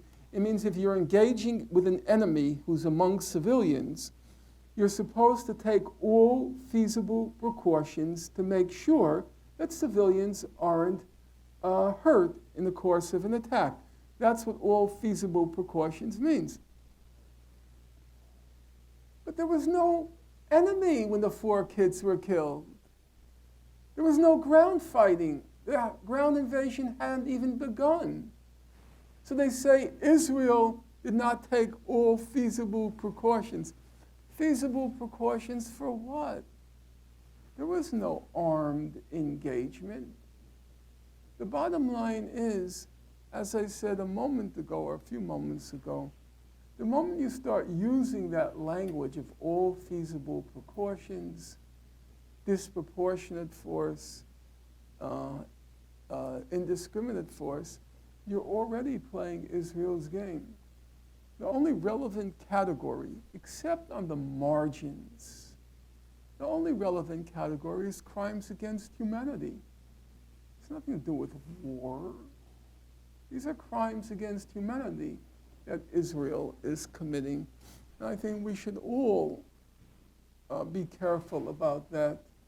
The moment you hear disproportionate force, whatever they say, for example, the representative from Amnesty, he's emphatic. He says, what's the difference if we say disproportionate force or targeting civilians? He says they're all of equal culpability under international. There's a very big difference, and you fully know what the difference is, because you know a public won't tolerate, won't accept targeting civilians, and that's why you dread using that category when it comes to Israel.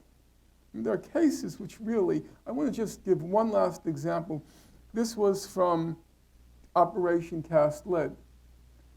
Human Rights Watch put out a very good report. It was called Precisely Wrong. And it was about Israel's use of drone weaponry during Operation Cast Lead. And they describe, you check yourself, I'm from the 1960s. We all wore that black button with white lettering, question authority. So I never want people to believe me. I want you to check for yourself. So go back, it's called Precisely Wrong. Karl Marx lived by the credo, de omnibus dubitandum. He was a smart little Jewish boy, he knew Latin. But that means the same thing, to doubt everything, to question authority, the omnibus dubitandum. So I'm Precisely Wrong. They're describing the drone technology.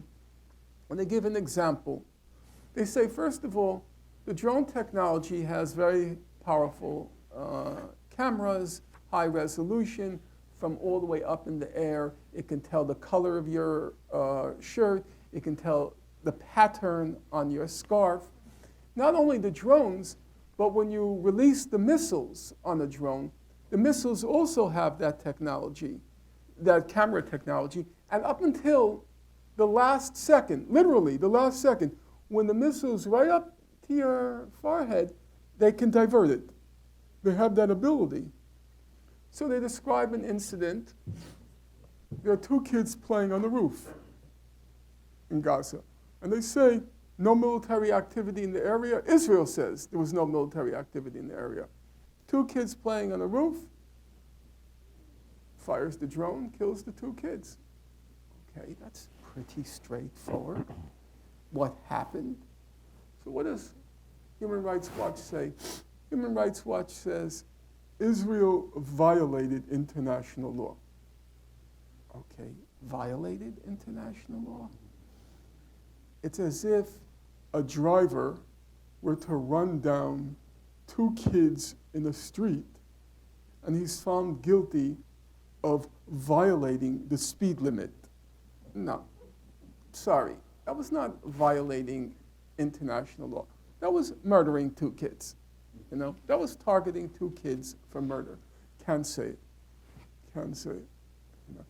Just one last example, which is relevant to you, because you wrote a book on the 2006 Israeli war in Lebanon.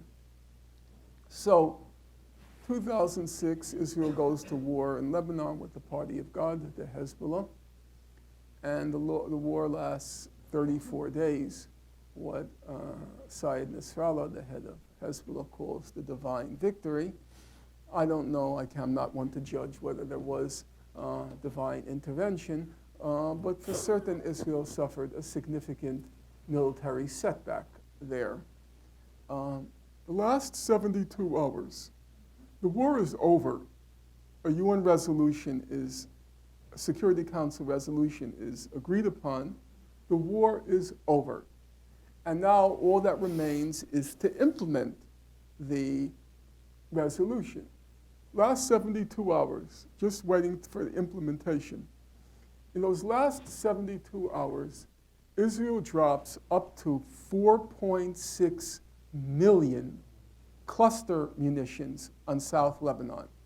4.6 million cluster munitions in South Lebanon when the war is over. It's over. And Human Rights Watch writes a very good report. It's called Flooding South Lebanon. And it describes in all the ghastly detail what happened. It quotes a lot of the human rights organizations, even Israeli commanders, as saying what we did in Lebanon was outrageous. UN officials say it was monstrous. It was horrible what we did. 4.2 million cluster munitions saturating entire villages. It was like out of a science fiction movie. You know, roofs full of these cluster munitions, floors, walls, just saturated with them. And they present all the facts in quite vivid, compelling, horrifying, ghastly detail. That's the facts. What is the legal conclusion? You have to read it to believe it. In some cases, Israel possibly committed war crimes. In some cases, Israel possibly committed 4.2 million, 4.6 million cluster munitions. In some places, it possibly. But when it comes to Hezbollah or Hamas, it doesn't, I'm serious now, it doesn't take 24 hours before they say Hezbollah and Hamas are guilty of war crimes because they're using indiscriminate weapons and they are targeting a civilian population. Well, pray tell, can you tell me what happened with those 4.6 million cluster munitions? Israel used indiscriminate weapon, an indiscriminate delivery system. It didn't have a precise weapons to deliver the cluster bomblets. And also, it was, everybody agreed. They were targeting civilians. They were dropping the cluster munitions in the middle of villages. There was no debate about that. But whereas when it comes to Hezbollah and Hamas, within 24 hours, they always say, oh, this is an easy call, war crimes. When it comes to Israel, possibly committed in some places. I would really be curious to know in which places it didn't. All right. I think we're going to, I think you present a detailed documentation of what you mean by punish, humiliate, and terrorize Gaza's civilian population, part and parcel of which was the infliction of massive civilian casualties. I think we should move now to engage the audience. There's one question that I would like to have one of our students raise, and she's involved with the Olive Tree Initiative, and she's also my student, Sarah LeMay. So if you could start us off. But first, Norman, thank you for the discipline of detail of your work. It is chilling, and I think truth must be told in unvarnished ways. All right?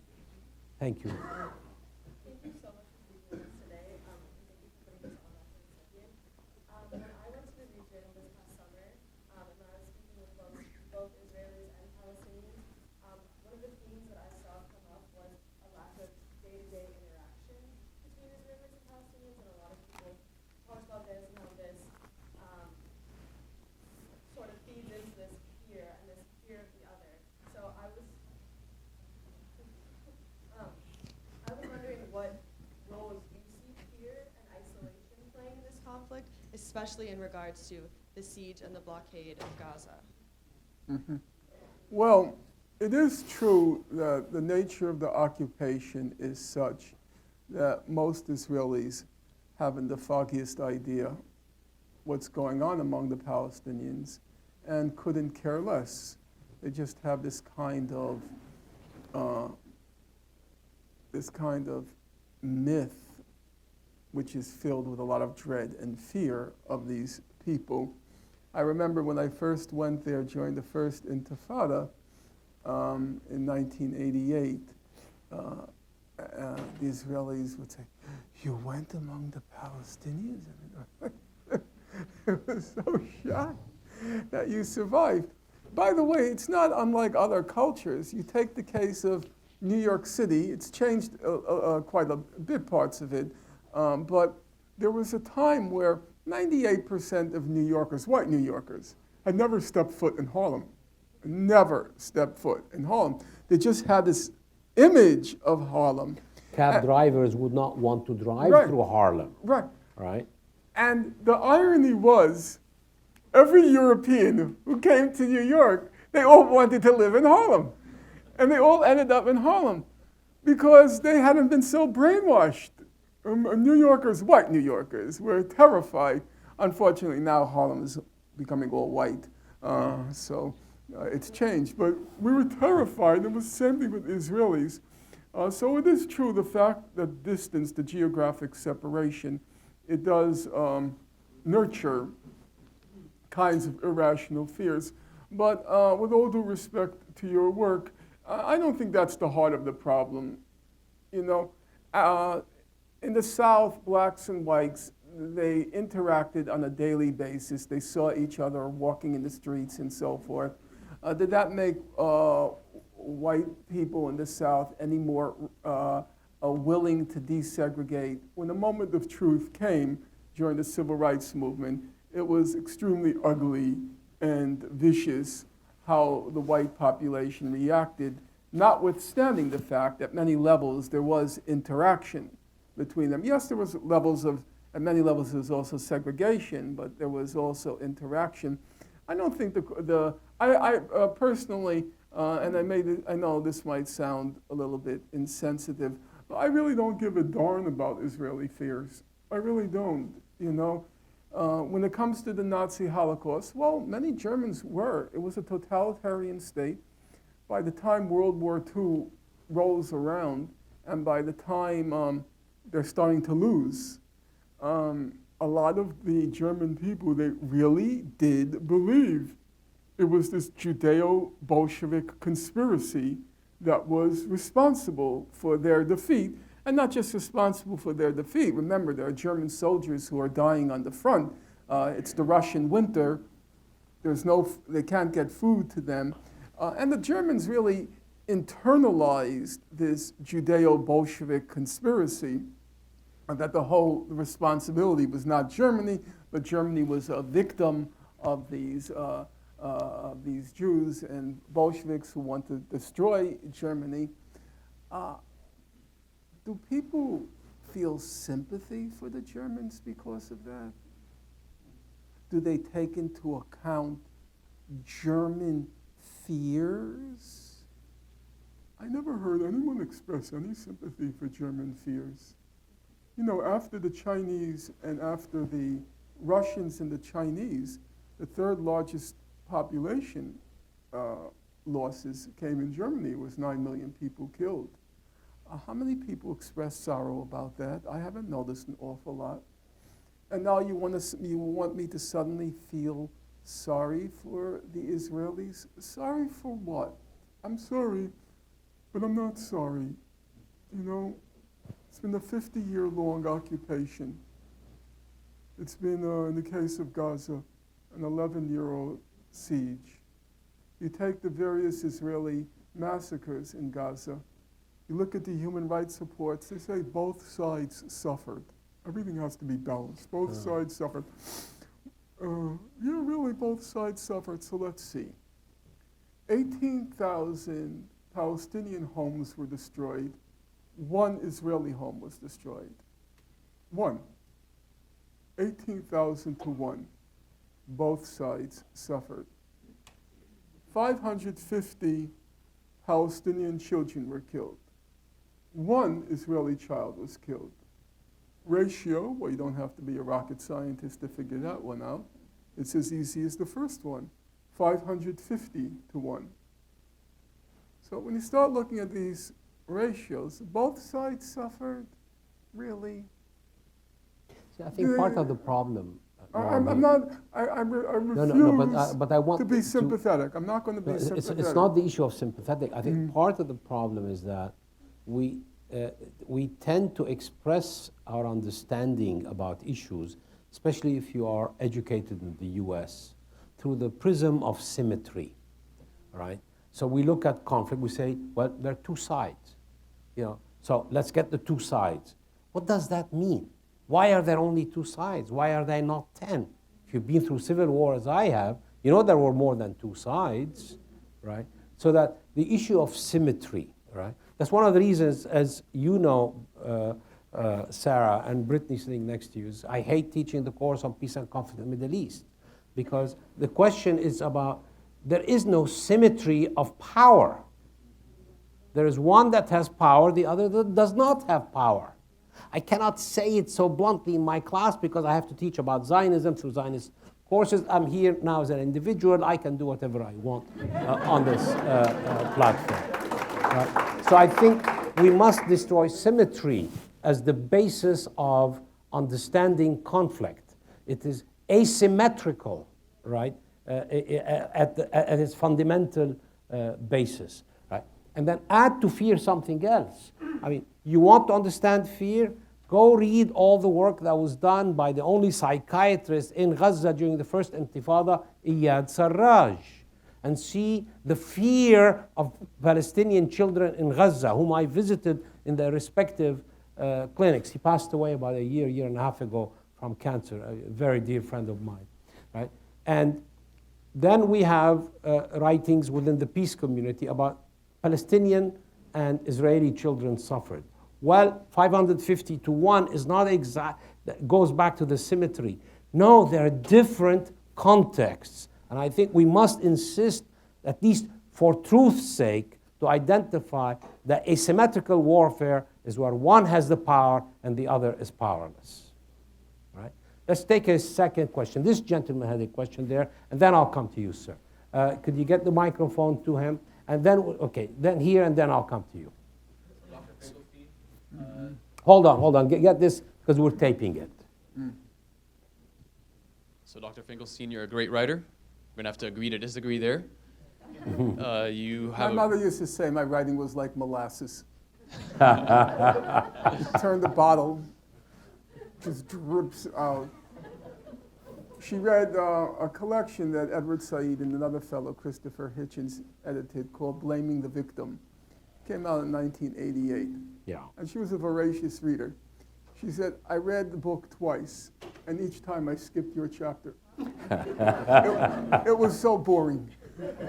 By the way, that chapter was fascinating. I remember, this is pre-internet. There was a book that came out titled From Time Immemorial by Joan Peters.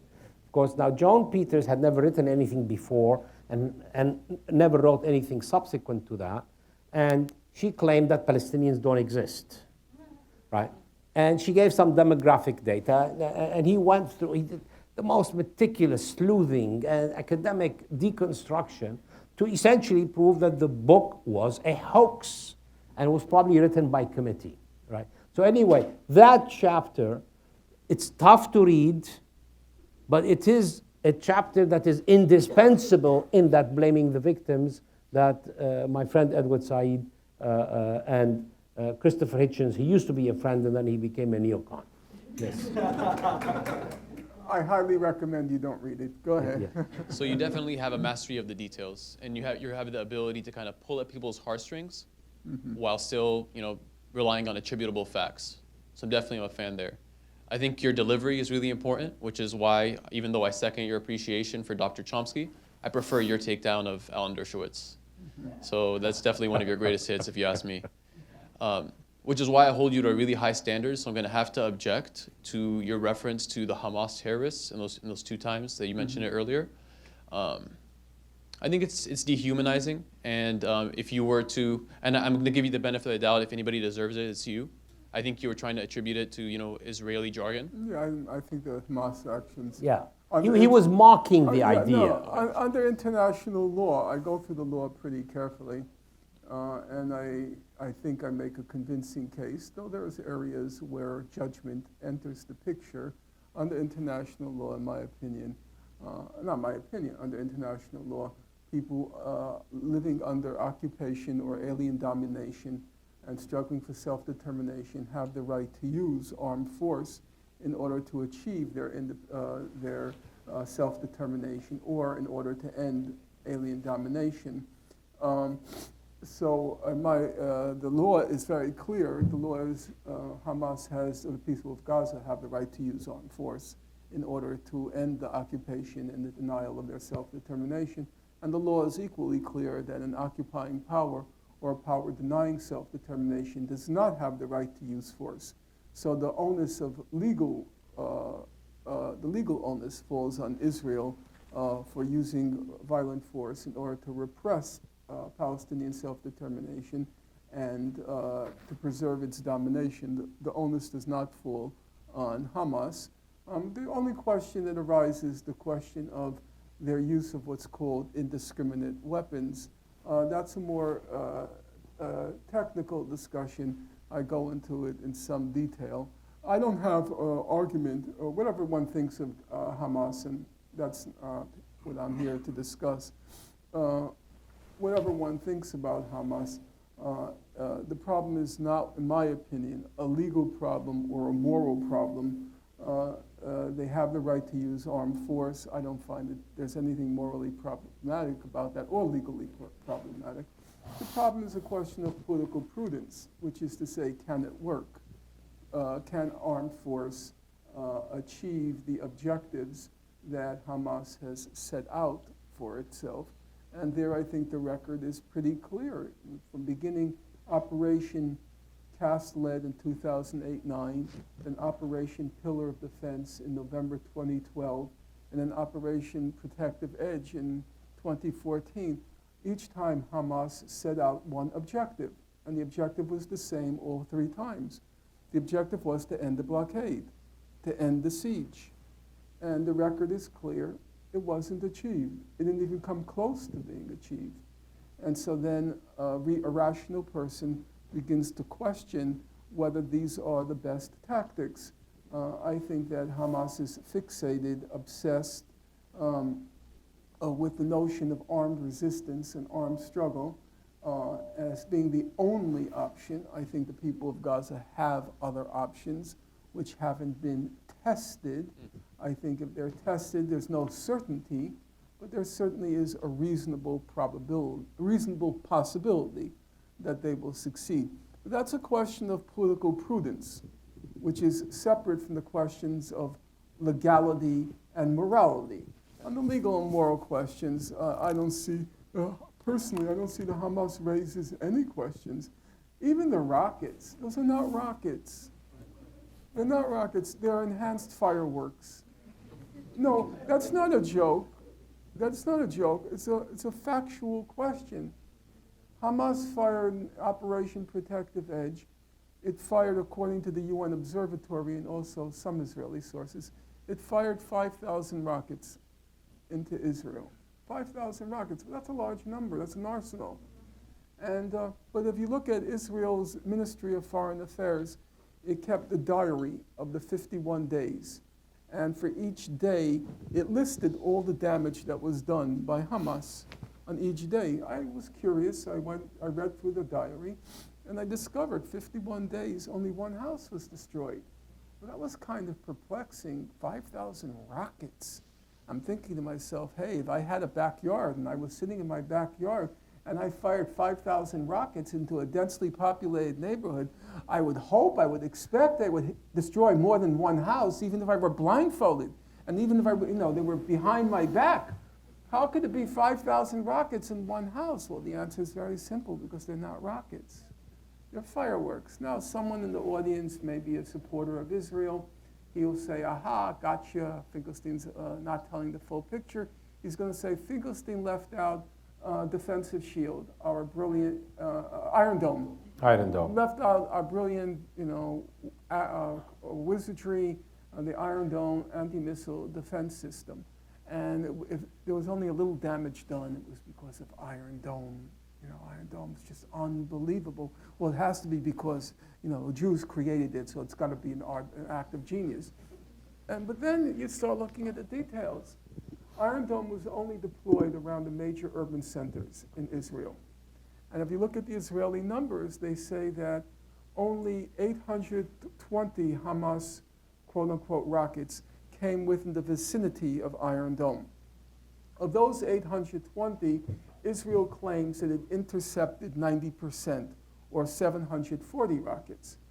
One of the world's leading anti-missile defense system experts is Theodore Postel at MIT. Postel looked at the evidence. He said, well, 90%, no. I looked through the evidence. It's probably closer to 5%. Sorry to downgrade you, but probably intercepted about 40 rockets. But let's take the Israeli figure. Let's take 90%, okay? So 740 Hamas rockets were deflected. That still leaves thousands and thousands and thousands and thousands of rockets which weren't deflected. 40% of those 5,000 rockets fell in the border area that abuts Gaza. There was no Iron Dome there. Iron Dome was only around the major urban centers. There was no Iron Dome. How could it be thousands and thousands and thousands of rockets and only one house? Because there was no rockets. Unfortunately, for those who care about truth and facts, both Israel and Hamas had a mutual interest in pretending they were rockets. Israel, obviously, so it could say it faces an existential threat and it's self-defense, and Hamas, so it could say that armed struggle is working, armed resistance is working. Look how afraid the Israelis are of our rockets. But it was, whatever the Israelis say and whatever the Hamas says, the fact was They weren't rockets. There weren't terror tunnels. Remember the whole thing about Hamas burrowing under the border, and it was targeting civilians and targeting kibbutzim and targeting children. Netanyahu said they want to murder children. But then the Israelis themselves admitted, they said the tunnels, they were targeting only combatants, military personnel. They were never targeting civilians.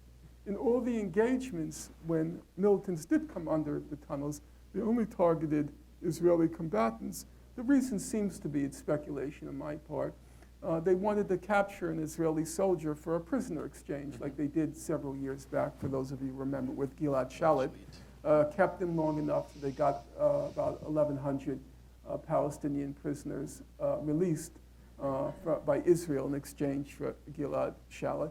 And they were apparently using the tunnels for the same purpose. There were never terror tunnels. They weren't targeting civilians.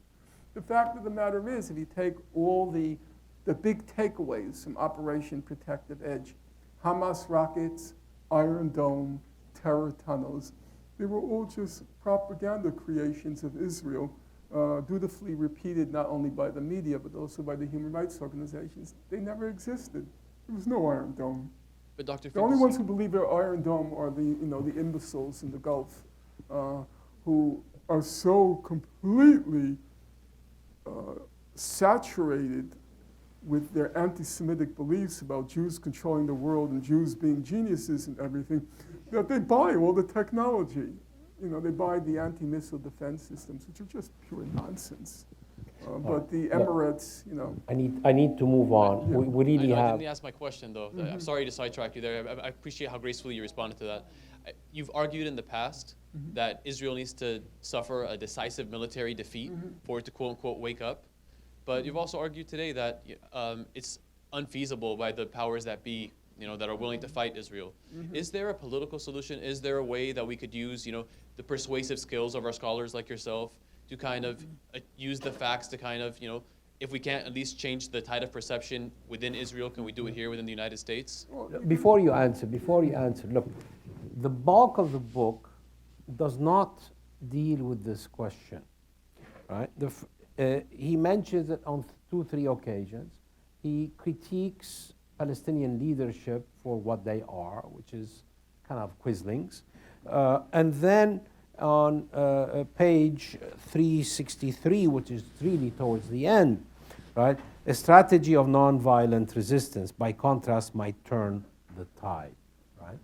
So out of a depressing book, that seems to be one of the few rays of hope, of thinking about the future, is that.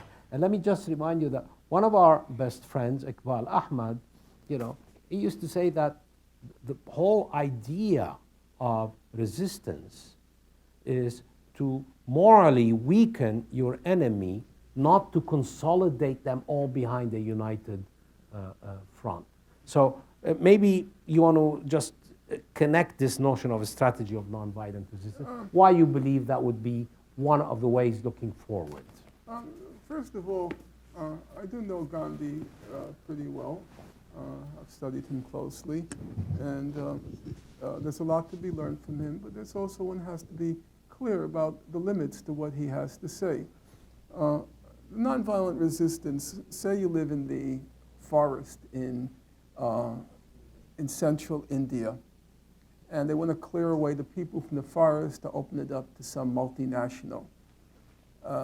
And the people choose nonviolent resistance against the soldiers. Well, they're wasting their time. They're going to be mowed down. They're going to be killed. They're going to be wiped out. Nonviolent resistance is not going to work there. There are places where it can work. I think the most successful application of the Gandhian strategy was not India. The most successful application of nonviolent resistance, the most, I think, brilliant, creative, and actually awe-inspiring application of it was in the desegregation of the American South. And there are, I think the analogy between the situation in Gaza and the situation in the American South and a political strategy that can work, the analogy is pretty strong. First of all, Martin Luther King in the 1950s, he wanted to try to persuade the white Southerners that what they were doing was wrong. But then he realized that's just hopeless. These people are so dug in. They are so mean. They are so vicious. Don't waste your time trying to reach them. What you have to do is you have to reach public opinion in the North at the federal government level. You have to embarrass them and shame them into doing something. It's a waste of time to try to embarrass or shame the white Southerners. Not now. Maybe sometime in the future, but not now. They're too dug in. I think it's pretty much the same with the Israelis. Anybody who wants to try to convince, persuade the Israelis, you're wasting your time. These people are very dug in. They're very self-righteous. They're impervious to any argument coming from a non-Jew, and they're actually at this point impervious to any argument coming from even Jews, even Israeli Jews. Waste of time. However, there is an international community in the analogy akin to the North and akin to the federal government. There is an international community which is more or less sympathetic to the Palestinians. If you look at United Nations resolutions, you look in human rights organizations, you even look at the shifts in public opinion, not only in the West in general, but in the United States. However, here's the rub. The rub is, yes, people are sympathetic, but they're not about to do anything about it. And the most interesting thing I learned reading Gandhi, because I came from the old left, the new old left. And that meant we were, and I'm sure there are some people in the room who are part of that movement or who know it from personal experience. We always saw that we were kind of a vanguard, and we possessed the truth, and the truth was called Marxism, Leninism. If you were in my particular sect or cult, it was Marxism, Leninism, Mao Zedong thought. And the masses were ignorant, they were stupid, they suffered from false consciousness, and our job was to enlighten them, to show them the truth, the path. And then I read Gandhi, and Gandhi had a whole different view of politics. Gandhi said the challenge in politics is not to change people's minds. He said the challenge is you have to get people to act on what they already know is wrong. There are a lot of people, everybody in this room must have the same experience as me.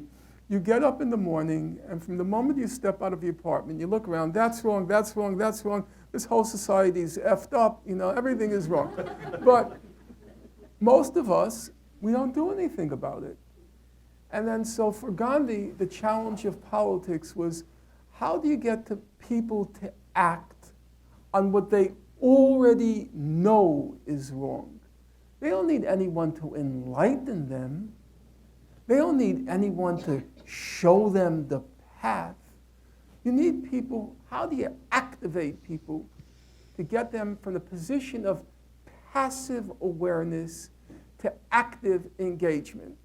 And then Gandhi's answer was, in many ways it seems pretty pedestrian, but the more I think about it, the more I think he's right. His answer is the only thing that gets people to act is when they see people suffering for a cause that's just. When they see a child in the South who's being hosed by firefighters because he wants to attend an integrated school. When they see kids at a lunch counter getting their heads beaten in because they want to be able to be served at the lunch counter. When they see others being beaten and even killed because they want the right to vote, that gets people to act. For those of you who have memories that reach back to the civil rights movement, you will recall those were the images that literally galvanized our country. That this was simply unacceptable, the way the South in its various departments, the way it was carrying on. And I do believe that if the Palestinians were, for example, let's take something practical. If they were to march en masse, now remember, the turning points in our civil rights movement in our country were with kids. Birmingham, it was the march of the kids that turned the tide.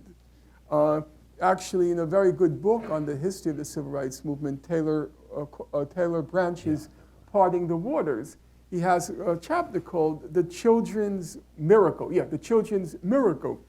So there are 1 million children in Gaza.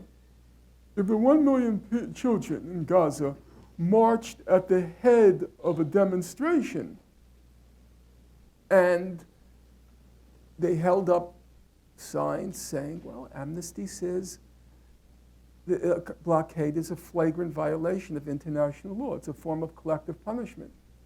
Even the god-awful UN Human Rights Report on Gaza, it did say that the blockade of Gaza, the siege of Gaza, has to be lifted immediately and unconditionally. If they held up signs like that, if they organized us, their supporters here, and their demands are unimpeachable at a moral level and at a legal level.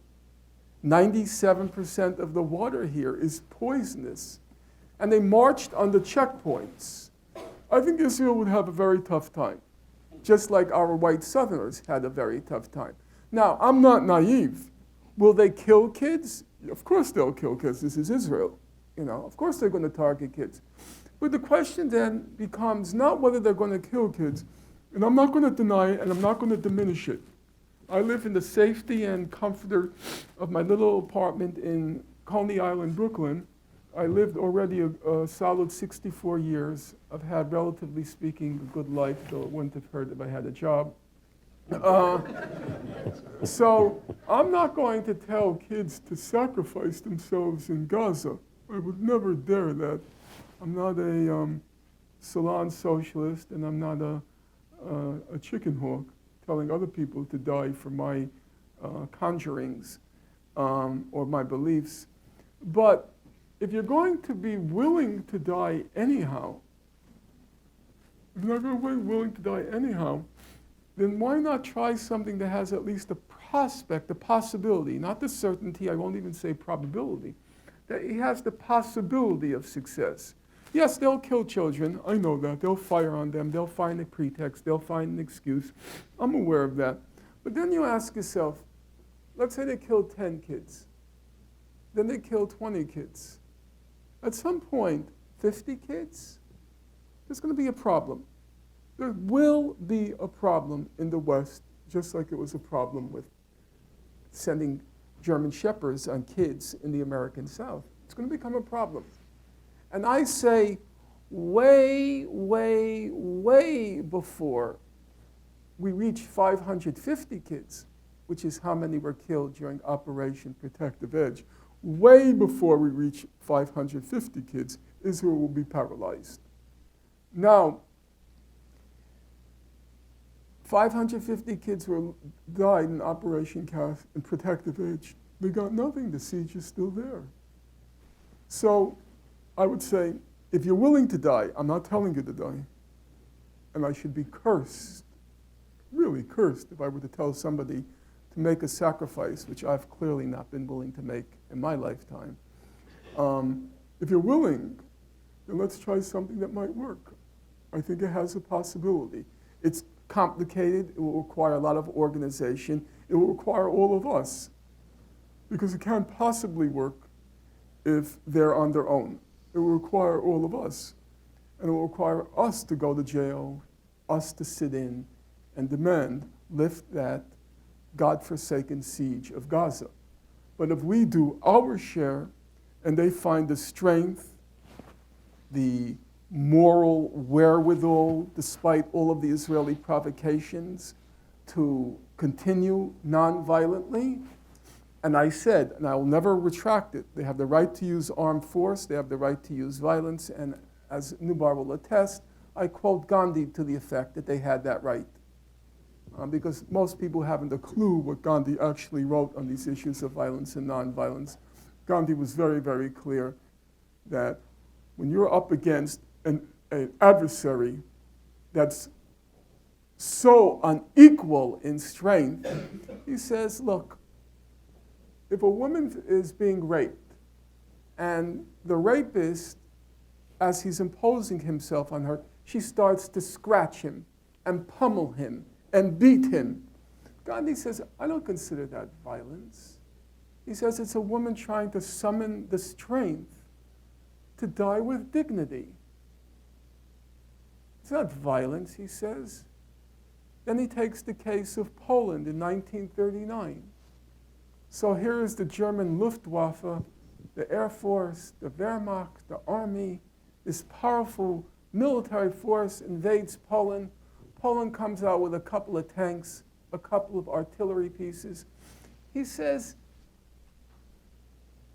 it's such a vast discrepancy that the Poles are just trying to die as a nation with dignity. He says, I don't consider that violence. And when Hamas fires a few bottle rockets, as Foreign Affairs put it, bottle rockets or enhanced fireworks, that's no different than what the Polish did in 1939 against the German army. And it's not violence. It's purely symbolic what the Hamas does. So I'm not talking here about whether they have the right to use force. Even if it were real force, of course they had the right to do it. Are Gazans obliged to sit there and watch their children be poisoned to death? Do they have some sort of moral obligation to let their children be poisoned? No. So they have the right, but I don't think it can work. And I think a strategy of Gandhian nonviolence has real possibilities, precisely because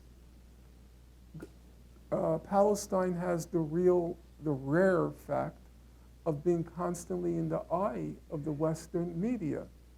So things that powers can get away with in the darkness of a forest, they can't do with Palestine. Israel can't do. And I do believe if they try that strategy, I don't say with certainty, but I think it has real possibilities. Norm, thank you. Mm-hmm. I can't take any more questions. We're well beyond 9:30. We have to get out. No, we have to have one woman. Hold on. One woman, okay. Or you're going to lose your job. We had Sarah. Sarah was the first. Oh, you're right. You're right. I forgot. I'm sorry.